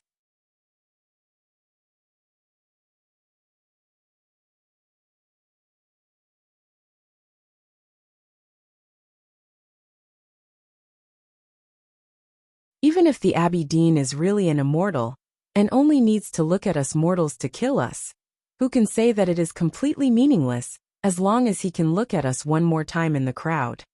The wrinkles on old Master Chow's face were filled with calmness and carefreeness. He said, even if it is as you say, that our appearance is meaningless, as long as we appear there, there is meaning. Grand Secretary Zheng Jing was the first to understand the meaning of this sentence, and nodded in agreement. The Academy is the Academy of the Tang Empire. And the Tang Empire is the Tang Empire of the Academy. The Tang Empire respects the Academy and worships it with all their might. But have you ever seen any Tangs humble themselves to the Academy and treat themselves as servants? They were also protected, but they were completely different from the countries that were bullied by the shrines. Why was it like this? Of course, it was the rules set by the Academy and the headmaster of the Academy. But more importantly, it was the attitude of the Tangs. Old Master Chow said, we are not the pigs and dogs raised by Taoism in the Yin Kingdom, the South Jing Kingdom, and the Song Kingdom. We are the owners of this land, so we need to appear there, even if we die. Chen Qi was the military counselor of the Fish Dragon Gang. He was good at strategizing, but he rarely went to the battlefield. He judged the situation based on the results of his actions. At this moment, when he heard old Master Chow's words, he seemed to be touched. Since we have to die, of course the old and the weak should die first. I have lived for more than 70 years, it is time for me to die. Old Master Chow stood up shakily with the help of the table. He took the cane from the bed warming maid beside him, and walked out with the help of an old servant. Grand Secretary Zheng Jing said, I am also old, I should go with Oiba. Mrs. Zheng said, I am a useless woman, I should go there. Old Master Chow gestured for Chen Qi to bring some people to keep an eye on Zheng Jing and his wife. He smiled and said, if Ning Ke sees that his father-in-law and mother-in-law have been tricked by me to die, I am really afraid that he will give up in anger. There was no spring breeze in the Spring Breeze Pavilion today, only cold snowflakes dancing in the air. The front door of the Chow mansion was wide open. Old Master Chow walked out to the street with the old and weak servants, as well as some elders among the refugees. Old Master Chow held a cane in his hand and knocked on doors as he walked. He called for friends and companions, calling out all the neighbors he was familiar with over the past few decades. I only want the old ones, not the young ones. Old Master Chow said. He did not look serious, nor did he look sad. Instead, he was smiling, as if he was asking these old guys to drink tea and play chess at the West Lake. The old guys in the neighborhood did not think much of it.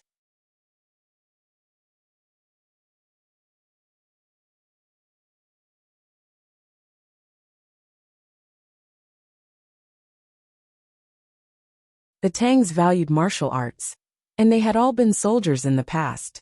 To them, this trip to the Vermilion Bird Avenue was like setting off to the battlefield. This was very common. They even felt that they had returned to the military camp in the past, and they were very excited. After Chen Qi dealt with Zheng Jing and his wife, he quickly walked out of the Chow mansion to catch up with old Master Chow. He saw dozens of old men and their nephews, full of fierce aura. Looking at this scene, he revealed a bitter and slightly mocking smile. He thought to himself that such a large crowd was just to let the god take one more look. What a stupid and idiotic behavior. Although he was thinking this, his speed did not slow. Not long after, he had reached the front of the crowd and replaced the old servant to support old Master Chow's body. There was no other way. He was also a Tangs, and sometimes the Tangs were so stupid and idiotic. There was a Taoist temple on a certain street. The person in charge of the affairs of the Taoist temple was a skinny Taoist. The skinny Taoist liked to eat noodles the most. Other than cooking noodles, the thing he did the most in his life was to repair the eaves of his neighbors that had been destroyed by the storm. This was because this was the only work he could do. If he did not want to do this, he would need to save for a long time to buy some good wine. and entice his neighbors to come and listen to him preach the teachings of West Hill. This Taoist temple was very inconspicuous, but many things happened here that would be written in history. For example, Yi Su, the world wayfarer of Haotian Taoism, used to be a preacher here, the eldest brother of the academy, and Yi Su once had a debate in front of the stone steps. And Yi Su once comprehended Tao here. He destroyed the Taoist temple, and then built a new one. The skinny Taoist was an ordinary Taoist. He only knew the status of Yi Su's Taoist bun, but did not know his real identity. He also did not know that these things had happened in his small Taoist temple. Otherwise, he would not be as troubled as he was now, or he might be even more troubled. I am very troubled. The skinny Taoist looked at the disciples in front of him, and his face was full of worry. He said, I really do not know what to do. Do you have any ideas? The little Taoist recited the scriptures every day. How could they come up with any ideas? The skinny Taoist looked up at the burning snow clouds in the sky and said, I have indeed heard of the Jisho Abbey. That is the unknown place of our Haotian Taoism, and the Abbey Dean is equivalent to our founding master. A little Taoist said, but I heard from the neighbors that the founding master is going to destroy Chang'an City, so I am very troubled.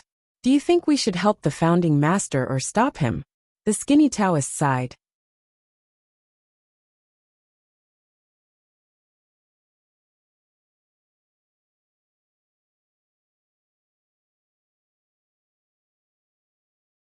Suddenly, he stomped his feet heavily, as if he was venting his anger, and shouted at the burning snow clouds in the sky. I don't care if he is the founding master or whatever. I have been taking care of this Taoist temple my entire life. Even if Haotian wants to destroy my Taoist temple, I will fight him to the end. The skinny Taoist left the small Taoist temple, with the little Taoist priests. They carried the heavy incense burner, and the old wood that had been piled up in the corner, ready to fight against their own founding master. Different from the people on the second street of Spring Breeze Pavilion, the struggle in their hearts was even more intense. But once they had made up their minds, they did not hesitate any longer and focused on doing something. This was because they were all people of faith. Being an enemy of Haotian Taoism seemed to be a serious violation of their faith.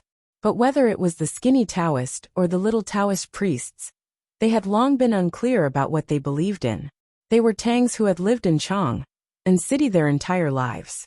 They used to think that they believed in Haotian, but when they carried the incense burner and the wooden stick out of the Taoist temple, they realized that they believed in faith itself. In short, they were all people of faith. In the teachings of the West Hill Divine Palace, suicide was a serious crime. As a Taoist priest, it was a serious crime to be an enemy of Haotian Taoism. They would definitely receive the cruelest punishment from Haotian. Old Master Chow and his companions appeared on the Vermilion Bird Avenue, which was suicide. The skinny Taoist and the little Taoist priest stood in front of the Abbey Dean, which was apostasy and blasphemy. In other words, they all had sins that could not be washed away. There were many people like them. 3 Taoists from the Southern Gate Temple were setting up a tactical array. They were powerhouses from the Imperial Center administration and the most devout believers of Haotian. Their faces were pale, and their hearts were in great pain. But they did not hesitate in their actions. The old lady of Chu, with all the women and children in her residence, stood on the long street. The old lady was the widow of Chu Xiongtu, the general of the 16th Guards. Her silver hair fluttered in the wind and snow. She had 7 sons and 37 grandsons in her life. In the past decades, 2 sons and 3 grandsons had died at the borders of the Tang Empire.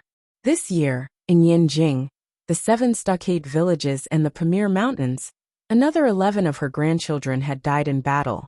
Now all the men of the Chu residence were fighting with the invaders on the battlefields of the Tang Empire. She only had a dozen old weak women and children with her, and only a few knives. She knew that coming here was suicide, but she looked indifferent and did not care. The Chu family was full of loyal warriors.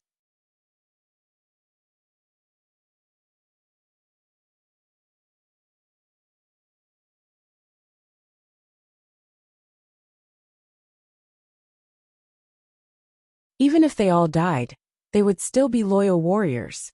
If Haotian had eyes, Then on this snowy street, everyone was guilty, committing different sins. Today Chang'an was a city of sin. What a city of sin! To be continued. If you like this work, please come to Chidian. Come and vote for me. Your support is my greatest motivation.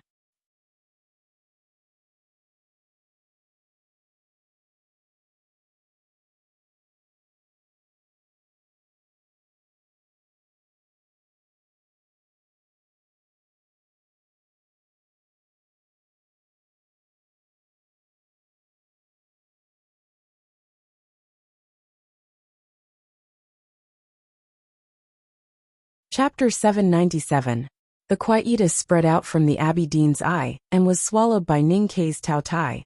Through the array pestle, it covered the entire city of Chang'an. As a result, the wind and snow became more violent, and the coldness was everywhere. The Vermilion Bird Avenue was also very cold, but as more and more tangs appeared on the wall and on the street, they stood shoulder to shoulder and squeezed on the street, their heels stepping on each other. The temperature on the street gradually rose. The ice and snow melted, and even made people feel a little hot. The tangs' hearts were very hot, so their blood heated up until their bodies were boiling. They clenched their fists and waved their arms to vent their anger. The Vermilion Bird Avenue was filled with shouts and curses. People kept smashing bricks, and some even threw chamber pots, tea, leftovers, and boys' urine at the Abbey Dean. The tangs believed in Haotian, but strangely, they believed that man could conquer heaven. This was because although the headmaster of the academy had ignored the affairs of the world for many years, his indomitable spirit of fighting against heaven had spread to every town in the Tang Empire through the academy, the royal family, the imperial court, and the army.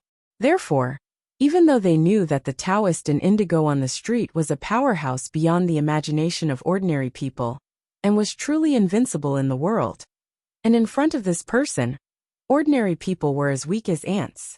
However, the two Sanyuanli teenagers dared to kill him with knives and forks. Even if the Abbey Dean was a man-eating monster, they still had to give him a try. We can't beat you with so many people, but can't we scold you with so many mouths? Even if this guy was shameless and didn't hurt you, wouldn't you be embarrassed if I poured feces and urine on you? The snow street looked like a holy palace, with a kind of otherworldly beauty. The wind and snow were also clean, without a speck of dust, just like Haotian's face. Now with the attack of the crowd, the long street suddenly became filthy. Blasphemous shouts and curses, as well as the stench from the human world, drifted into the sky with the wind and snow, smearing Haotian's face in an extremely embarrassing way. The Abbey Dean looked at the filthy breath of the human world drifting into the sky, and slightly raised his eyebrows. The feces and urine could not stain his clothes at all, but it made him slightly angry. Within his field of vision, there were at least several thousand Tang on the snowy street. He could also sense that even more Tang were hurrying toward Vermilion Bird Avenue to meet their deaths. The Abbey Dean was slightly surprised to see so many Tangs on the long street, but he did not care. What he cared about was carrying out the will of Haotian, and ending the 1,000-year history left by the headmaster in the human world. At this time, Chang'an was full of wind and snow.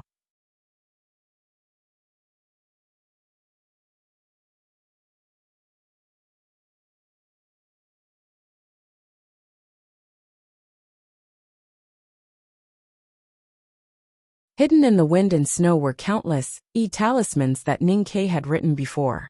Those talismans had successfully filled up many gaps in the god-stunning array. There was only one way. Nothing had changed from the previous situation. The Abbey Dean had to kill Ning Quebec. Ning Kei was on the Vermilion Bird Avenue, and between him and the Abbey Dean was a vast crowd. So the Abbey Dean walked into the crowd. The Abbey Dean's name was Chen Mao. He had the most ordinary name, and looked like an ordinary person. When he walked into the crowd, he was like a drop of water that melted into the ocean of people. Then, there was a storm in the ocean, and countless figures were sent flying. It was like the waves hitting the reefs, bringing with them white snow as they dissipated in the dangerous natural environment. Those men in indigo who had rushed over with knives fell in a pool of blood. More than a dozen Yulin royal guards who were charging on horses fell off their horses when they were still dozens of feet away from the Abbey Dean. The Abbey Dean's figure gradually appeared in the ocean of people. Behind him was a mess. Under the pressure of the horrible aura, the crowd gradually parted to make a path. At this time, the cultivators of the Tang Empire finally made their move. The Imperial Center administration had quietly lurked in the surrounding marketplaces. Several array tactical masters started the encircling array. The chi of heaven and earth on the Vermilion Bird Avenue suddenly changed violently. Countless streams of primordial chi turbulence turned into countless primordial chi locks that appeared in the air around the Abbey Dean, blocking all his escape routes.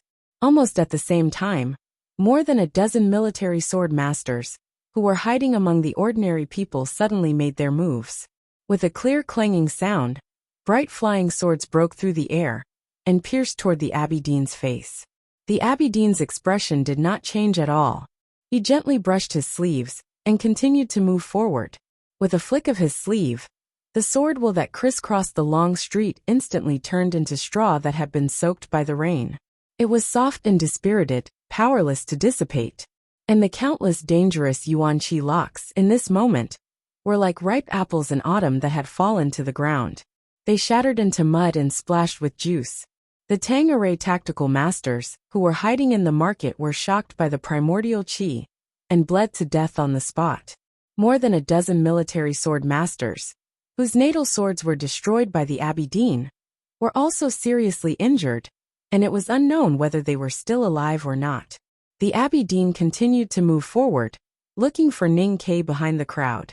The crowd was disturbed. The flying bricks stopped for a moment, and then continued to fall like a storm.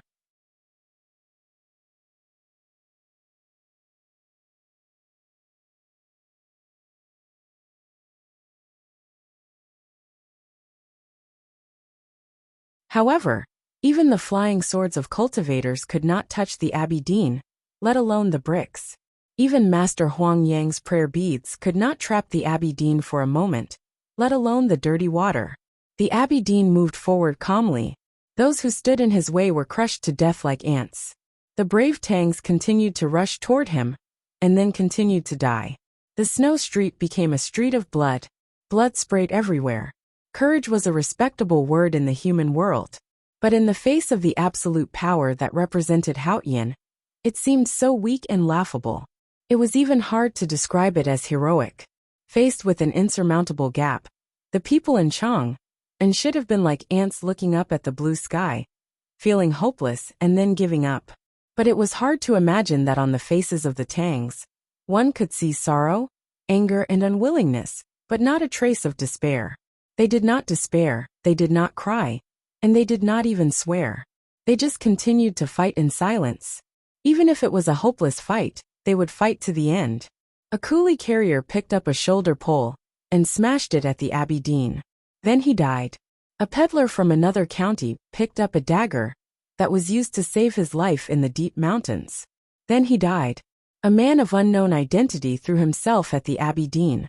Then he died. People smashed him with bricks, chopped him with kitchen knives, and shot at him with their ancestral bows and arrows. Then they died. They were courting death. Courting death was not a nice word. It seemed a bit stupid, but people were such wonderful creatures. Even though they knew that many things could not be changed, many people still insisted on doing it for one reason or another. People even created a word with a similar meaning, courting death. The Tangs were courting death today. They were all courting death. They wanted to stop the Abbey Dean, the towering city walls of Chang, and could not stop the enemies. So they built a new city wall with their own flesh and blood. Also, try to write it before 12 o'clock. To be continued. If you like this work, please come to Chidian.com to vote for me. Your support is my greatest motivation.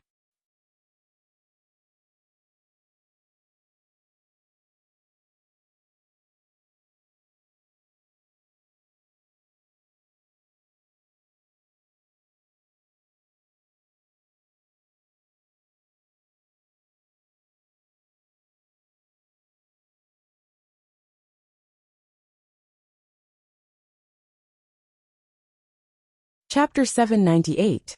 The people on the street, those who stood in front of the Abbey Dean, those who fell in the pool of blood, and all the people who formed the new city wall knew that their deaths would not change anything.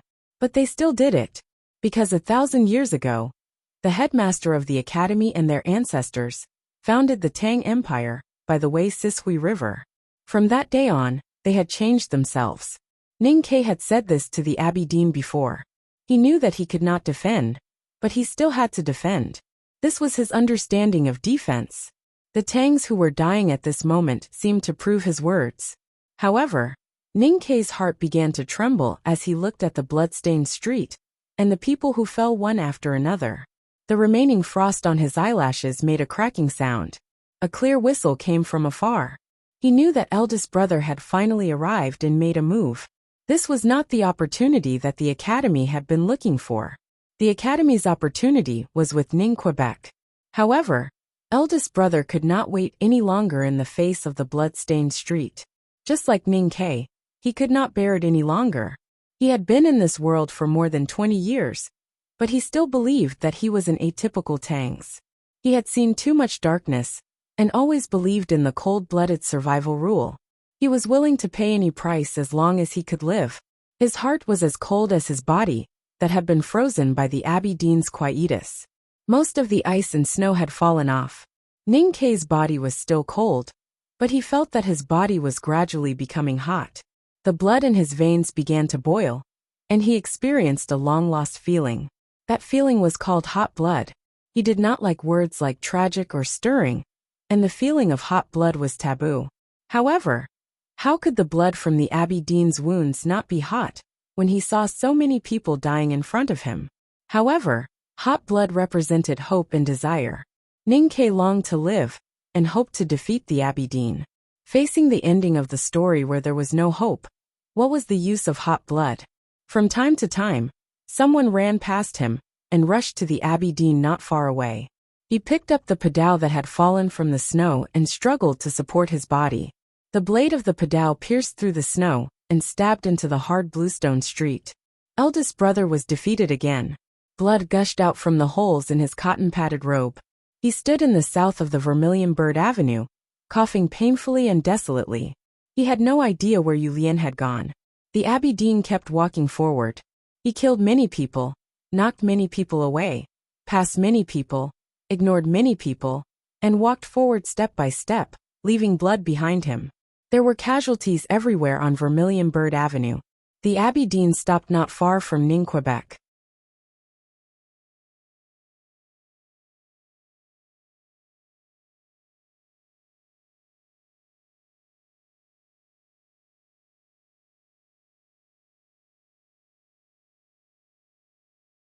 Between the two of them, there were only a few hundred old, weak women and children left. The skinny Taoist had lived in Chang and all his life. He had turned from an ordinary little Taoist into a Taoist now, but he still lived in that small Taoist temple. He had never seen the red-robed priest from the West Hill Divine Palace. A few years ago, when the great divine priest of Revelation was sent to Chang'an, he knelt for a whole night and did not have the chance to listen to the great divine priest's teachings. At this moment, he finally saw the true supreme person of Haotian Taoism. His body trembled uncontrollably. He wanted to kneel in front of the Taoist in indigo and kiss his feet devoutly. He suddenly shouted and took the incense burner from the little Taoist and threw it at the Abbey Dean. The incense burner was used by the small Taoist temple to worship Haotian. It was made of real bronze and very heavy. The skinny Taoist had a heavy heart and was very thin, so he could not throw it far. With a muffled sound, the incense burner hit the skinny Taoist's feet. His feet started to bleed and he cried out in pain. He did not fall down with the help of the little Taoist. Old Lady Chu took the horseman's saber from her third daughter-in-law and stood in front of the Abbey Dean. Old Master Chow walked to the front of the crowd from the back with his walking stick. The Abbey Dean looked calm, and his eyes were extremely indifferent. In his eyes, there seemed to be hundreds of millions of stars annihilated, and then there was only emptiness left. It was frightening and awe-inspiring. Under the gaze of this emptiness, everything would end. The Tangs who were ready to die, the unyielding Chang'an, the great Tang Empire, the 1,000-year academy, all the glory and blood, heroic and sinful, bright and dark time, would end here. The long street was cold and bleak. Looking at the Abbey Dean's ordinary face and eyes, Ninkei suddenly thought of the great people he had met or felt in his life. Whether it was the headmaster, youngest uncle, or Lotus, they were all people who were truly enlightened, freed themselves, and understood what they really wanted. That was why they were unimaginably powerful. The Abbey Dean was also such a person. Today, the Academy was defeated by the Abbey Dean. It was a matter of course. The Academy believed that it was a matter of course, so it should be as calm and composed as those who died on the long street. But he could not do that, because he was not reconciled to it. The Xiangwan Plain was a pasture with excellent water and grass in the north of the Tang Empire. Now this pasture had become the most tragic battlefield. The cavalry of the Golden Tribe Royal Court and the elite cavalry of the Northern Battlefront Army had been fighting for a key riding path at the edge of the pasture for 3 days and 3 nights.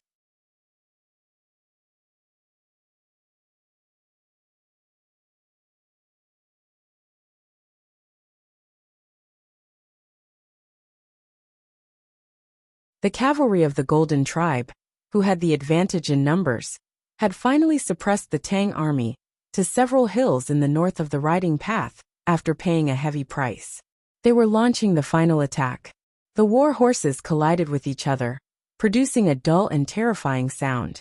The friction between curved blades and straight blades produced an ear-piercing sound. The sounds of killing and war drums, however, were much quieter, because both sides were exhausted to the extreme. The battle on horseback had turned into a battle on foot. The last 1,000 Tang soldiers used their last strength and life to resist the attack of the cavalry of the Golden Tribe. But they were about to collapse. A Tang military officer and a dozen of his subordinates were surrounded by the warriors of the Golden Tribe. The officer was a little short and not as strong as the ordinary Tang soldiers. But at such a critical moment, he burst out with unimaginable combat power and cut down 3 enemies in a row. Several curved blades broke through the air. The short officer raised his blade and was forced to kneel on one knee, struggling to support himself. He heard cries of pain coming from around the hills. Through the fluttering hair in front of his eyes, he saw many of his companions fall, and those barbarians cruelly stabbing the bodies of their companions. Could they really not hold on any longer? He thought. Could they really not hold on until the main force of cavalry came back? No despair could be seen on his pale and delicate face. He did not think that he should be desperate, because he was not reconciled. A troop was running wildly in the wilderness of the eastern border.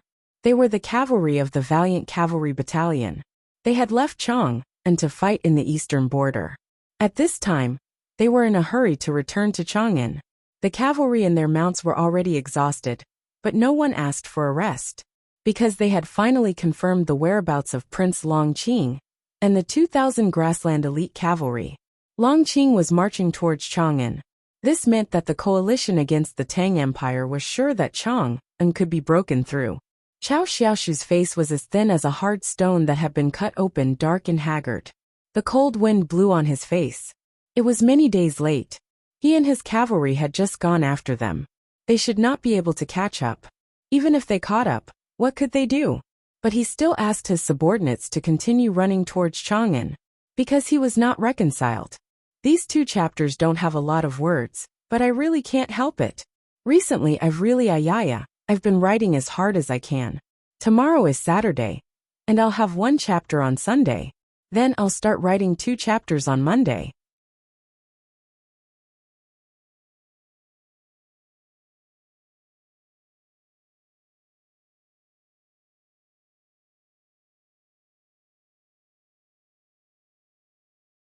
Yes, I swear on my father's character that even if I'm not good at other things, everyone should still be able to recognize my seriousness towards my work.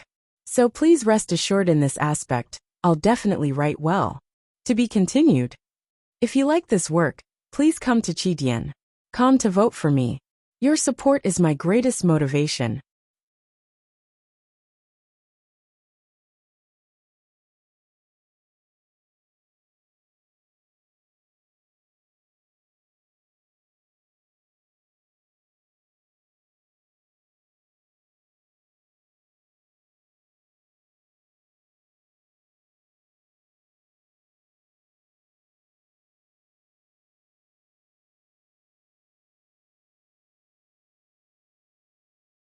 Chapter 799.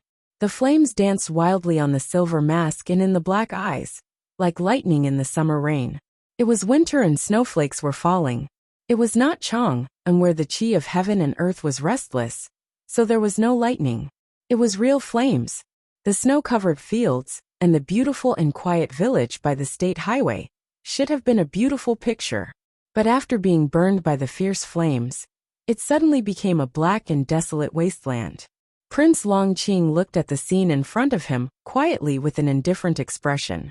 There was no excitement on his face. Only his hand that was tightly holding the reins revealed some of his real emotions at this time. After leading the Eastern Wilderness Cavalry into the Tang territory, he only ordered his subordinates to set 2 fires. One was in the distant eastern border, and the other was in the village at this time. He led 2,000 of his most elite cavalry subordinates to attack Chang, and at all costs. Neither the Tang Volunteer Army, nor the troublesome Valiant Cavalry Battalion could catch up with him.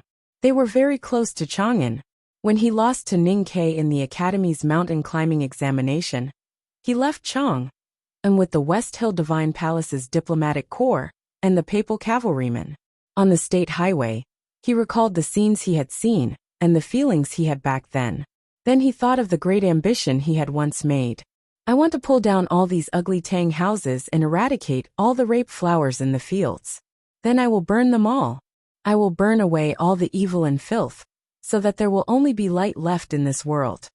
He was about to return to Chang'an, which had left him with endless humiliation and pain. In a sense, it had changed his life. His cultivation state and strength were far better than before, but his eyes were no longer pure and bright. In the fields beside the road, the rape flowers have not yet grown. The houses painted by the farmers of the Tang Empire are still as beautiful or ugly as they were in the past. Then let's burn them all down, and tell the people in Chang, and that he was coming. It was snowing in Chang'an, and it was raining in the north of Shao Mountain. But it was equally cold. The rain soaked through the armor and coat, seeped into the clothes, and went straight to the body. It was more unbearable. In the cold rain, the entire southern battlefront army was marching northward. Figures of the Tang army were everywhere in the forest of Shao Mountain. They were so dense that they looked like leaves that had fallen in the forest for thousands of years.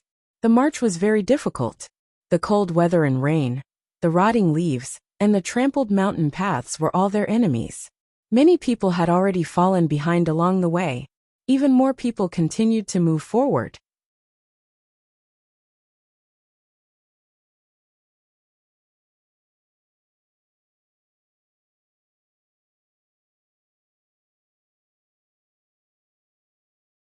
Even if their faces were pale and their bodies and minds were exhausted, they still gritted their teeth and lowered their heads, following the people in front of them as they crawled through the muddy wilderness. Only by clenching their teeth could they continue to persevere. Only by remaining silent could they conserve their last bit of strength. Only by lowering their heads could the exhausted people clearly see the direction of the march. More than 100,000 soldiers of the Tang army walked in the mountains and fields without making much noise. Only the sound of military boots stepping on the mud and the occasional sound of heavy objects falling could be heard. This kind of silence made one's heart palpitate, and it was what made their enemies most afraid of them. From the generals to the ordinary soldiers of the Tang army, they firmly believed that even if the West Hill Divine Palace Coalition army really had millions of troops, as long as they could arrive, they would definitely be able to stop the enemy. They had to rush to the north of the Verdant Canyon. The West Hill Divine Palace Coalition army did not give them much time. They had no time to sleep or eat hot meals. All their time was spent on the road. They walked in the day, in the night, in the snow, in the rain, and in the miasma in the dense forest. They kept walking on the road. However, the road was too long after all. The Southern Battlefront Army had tried their best, but they were still some distance from the north of the Verdant Canyon. It had been a few days since the arrival date set by the military ministry. Logically speaking, the Verdant Canyon should have been lost. There was no point for the Southern Battlefront Army to rush there, and it would be dangerous. What they should do now was to find out the enemy's situation, and then retreat to wait for reinforcements. But the Southern Battlefront Army was still rushing, because they had not received a new military order. Their task was still to rush to the verdant canyon and defend where they were, because they almost blindly believed in the ability of the academy, because they were not reconciled. On the other side of the Shao Mountain, the clouds were thin and the rain was light.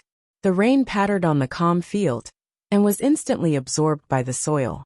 It was impossible to wash away the blood accumulated in the past 7 days, but it only made it a little wet. The ground in front of the verdant canyon was relatively hard, because it had been crushed by the chi of heaven and earth of 3 peerless powerhouses in a row. The rain seeped slowly and accumulated in the messy hoof prints. There was a rumble in the distance in the south of the field. The earth began to shake, and the shallow water in the hoof prints began to sway. The catapult from the South Jin Kingdom has finally arrived. The 6th brother looked at the things that appeared in the distance and felt the vibration coming from under his feet.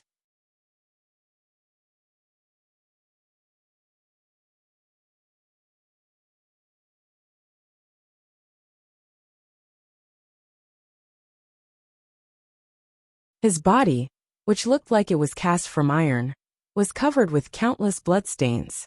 Even the hammer had deep marks on it. The 4th brother sat under the iron canopy, holding the river and mountain sandbox, and struggling to fight against the virtual sword left by the Abbey Dean a few days ago. Except for him, the other disciples of the academy had been seriously injured. There was a flower in Wang Qi's hair, which had been dyed black with blood. The front of Shiman Buhua's robe was stained with blood, and his face was as pale as paper. Beigong Weiyang's hands fell on the blood-stained zither, twitching like a bird's claws. Junemo had changed into a new set of clothes. It was plain and bloodless, and his left sleeve was fluttering in the cold wind. His head was lowered, and he looked very tired. He looked at the water and the hoof prints in front of him, and remained silent. There were broken limbs and corpses everywhere in front of the verdant canyon. Only around him was relatively empty. After Lu Bai retreated, there was a series of battles in front of the verdant canyon. Every time the Divine Hall Coalition army was about to devour the academy disciples, there would always be sword light and zither music in the pool of blood. Yi Hongyu stood in the distance, and her divine robe of judgment was stained with blood. 7 days later, she finally saw the dawn of victory. After all, the academy was not Haotian and could not be omnipotent. Junemo slowly bowed and picked up the high crown that had fallen on the ground. Since he lost the crown in the battle with Lu Bai, he had not paid attention to it, because he had no time. The crown was stained with blood and ashes. He slowly frowned and wanted to brush off the blood and ashes.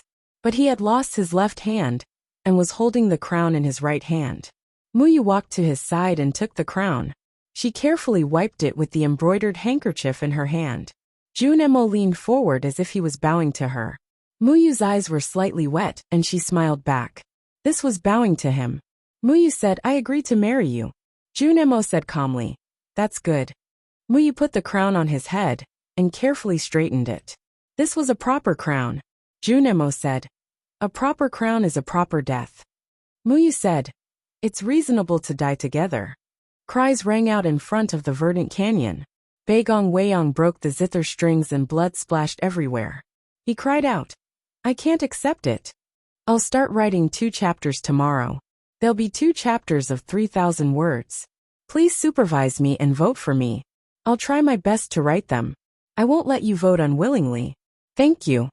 To be continued. If you like this work, please come to Chitian.com to vote for me. Your support is my greatest motivation.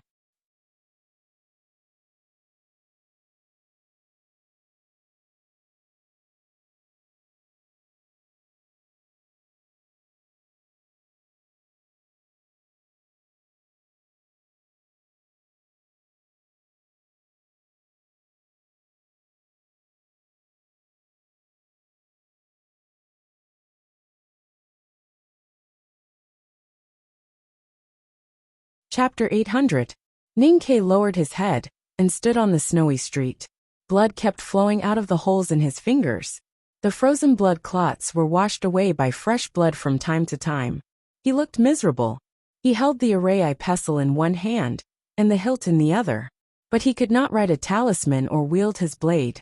If it were not for the pedal supporting his body, he might fall down again at any time.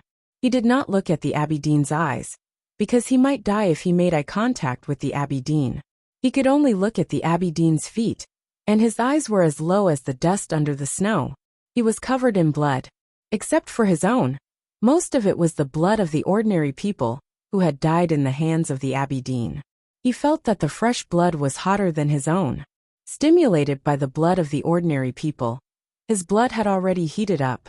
But what made him sad was that his body was cold, and so was his heart. No matter how unwilling he was frozen by the coldness of quietus. He could not find any strength, only fatigue and helplessness. Countless talismans of were still floating in the streets and alleys of Chang, hidden in the wind and snow. They did not disperse with the help of the god-stunning array. This was Ning Kei's most powerful skill. But it had been proven that it could not defeat the Abbey Dean. He looked at the Abbey Dean's feet, as if he saw the corpses of ants under the soles of the Abbey Dean's shoes. These ants were the bravest and most fearless, but now they were all dead. Even amazing courage could not change the gap between heaven and man. Then what else could the people in the human world do except to surrender to Haotian? What was the point of being unwilling? The Abbey Dean had been cultivating Haotian's ruthlessness all his life. Besides, he was good at foresight and forbearance. Those who could forbear, and those who could forbear, did not have any unbearable heart. Although the Tangs who fought to be the first to die on the snowy street did not change the outcome of the battle, the incredible scenes still surprised him. Not because he could not bear it, but because he was puzzled. The Abbey Dean had seen many people who could face the final end calmly, but all of them were grand cultivators who had transcended the mortal world. There were very few ordinary people. In the city of Chang'an, there were so many ordinary people who could face death calmly, which was beyond his expectation. In other words, it was beyond his evaluation of ordinary people. Maybe the Tangs are really special. The Abbey Dean looked at the old people, and the weak people in front of him with his hands behind his back. Looking at their fearless faces in the wind and snow, he suddenly asked, "Are you willing to die like ants?" It was old Chow who answered him. Old Master Chow leaned on his walking stick and walked shakily to the front of the crowd.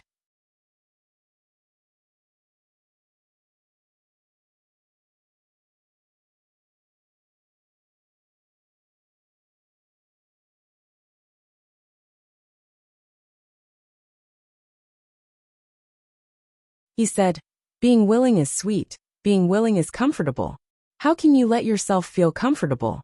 I don't know what the people outside will say, but for us old Chang'an people, as long as we don't feel ashamed when we die, we will feel comfortable." Old to die to die. The Abbey Dean looked at old Master Chow and said, "You are extraordinary. How should I address you?" The Abbey Dean looked at old Chow and said, "Old." The Abbey to the Dean, "There is nothing special about me. We are just ordinary people. But no matter if we are the most ordinary people, or the most extraordinary people like you, we are all human. As long as we are human, we all have to die." The meaning of old Chow's words was clear. No matter if you were the Abbey Dean of the Jisho Abbey, or a follower of Haotian, you would become a pile of dirt or ashes after death. Then we were equal. That is why so many people are fighting to die. The Abbey Dean looked at the Tang corpses on the Vermilion Bird Avenue, and said thoughtfully, "The Tangs have a tradition of dying."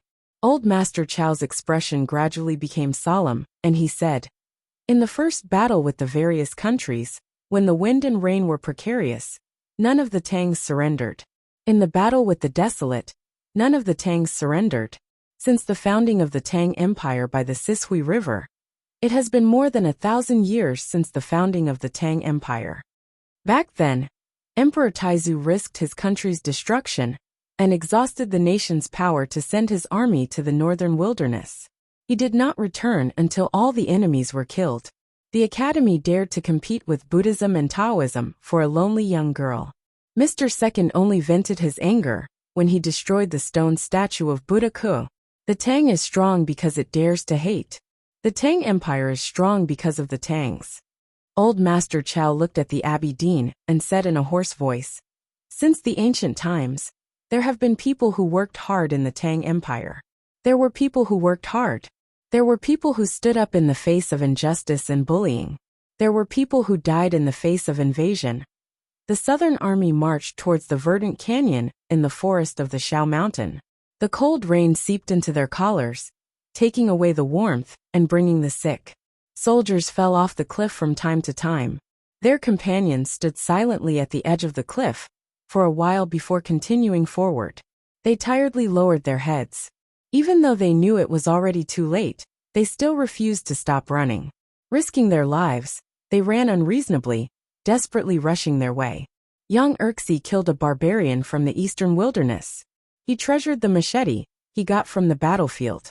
He sheathed the machete and took the pitchfork from his shoulder. Then he smashed the barbarian to make sure he was dead.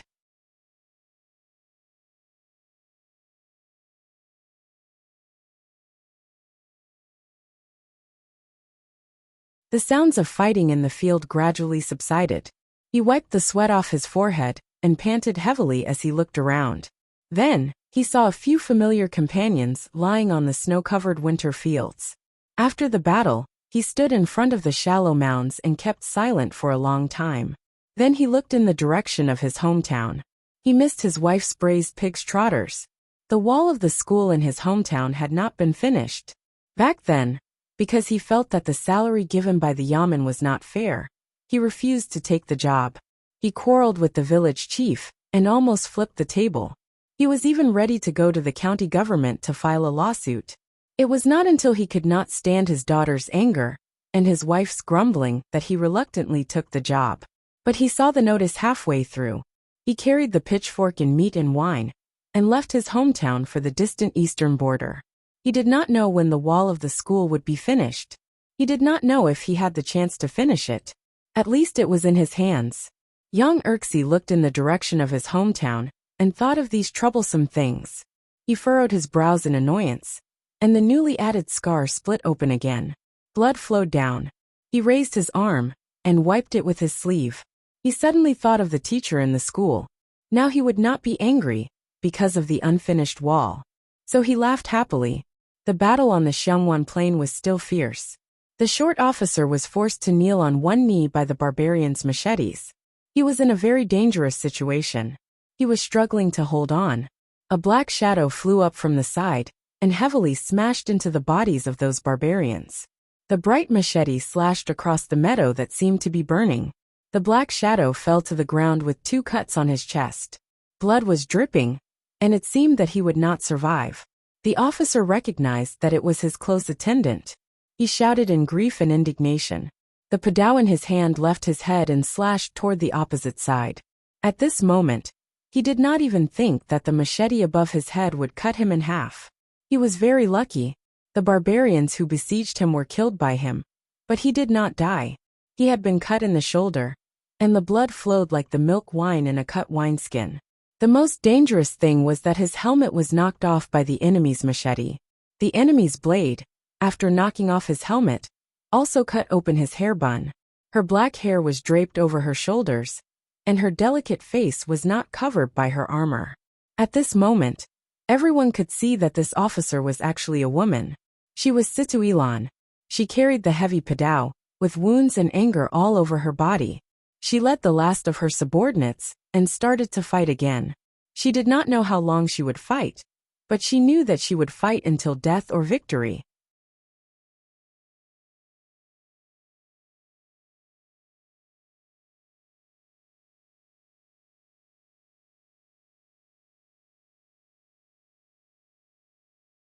There is a saying in Chang, and that can entrust a lonely person 6 feet away. Old Master Chow looked at the Abbey Dean and continued. At this time, the distant imperial palace was shrouded in wind and snow. Tang Xiaotang stood in the snow in front of the palace, quietly looking at the south. The empress held the little emperor's hand and stood behind the sill, looking at the increasingly heavy snow outside the palace. A cough came from the other end of the street. Eldest brother came out. His cotton-padded jacket had long been torn. Cotton peeked out from inside, white as snow, and some places were dyed red like blood. Fresh and bright, very moving. Ning Ke stood at the other end of the street, also covered in blood. He held the array pestle, the blood coagulating the pestle and the palm of his hand. This pestle, this array, and this city were entrusted to him by his teachers and his majesty. Then he would not let it go until he died. Old Master Chow's hand holding the crutch trembled slightly, and his voice suddenly became excited. I can entrust my life 100 miles away. In front of the verdant canyon, Junemo had straightened his clothes and hat. He held the iron sword in one hand and looked at the enemy cavalry in the wilderness. He was expressionless and began to burn the last of his psyche power. As if the whole world could feel the heat brought by his burning life, the rain suddenly stopped, and the rain clouds above the wilderness gradually dissipated, revealing a line of blue sky. Sunlight shone through the gaps in the clouds and fell on him, on the academy's fellow disciples. Old Master Chow looked at the street full of Tang corpses and suddenly burst into tears. Then he laughed and shouted to the Abbey Dean, I can't take away the important thing, a gentleman. The old voice echoed in the Vermilion Bird Avenue, in the wind and snow, on the winter willow and snow lake, in front of the verdant canyon, in the Shao Mountain, in the eastern border, in the northern border, and in every inch of the Tang Empire. I can entrust my life 100 miles away. I can entrust my life 100 miles away. I can't take away the important thing, a gentleman. The Tang Empire has never lacked such people. The Tang Empire is a country of gentlemen. Old Master Chow stared into the Abbey Dean's eyes and said sternly, Such a beautiful country is going to be destroyed by you evil old Taoists. You still ask me if I'm willing. He raised his crutch and was about to smash it. I'm willing, your grandmother. This chapter took a lot of effort and a long time to write. The next chapter may be a little later. To be continued. If you like this work, please come to Chidian.com to vote for it. Your support is my biggest motivation. You're tuning in to the Li Mei's Sword of Destiny YouTube channel. We're so grateful for your support. And don't forget to subscribe to join us on this incredible journey through captivating stories. Your generosity through donations truly makes a world of difference, as it's the primary source of revenue that allows me to expand and enhance this channel for you. Thank you from the bottom of my heart for being a part of this adventure.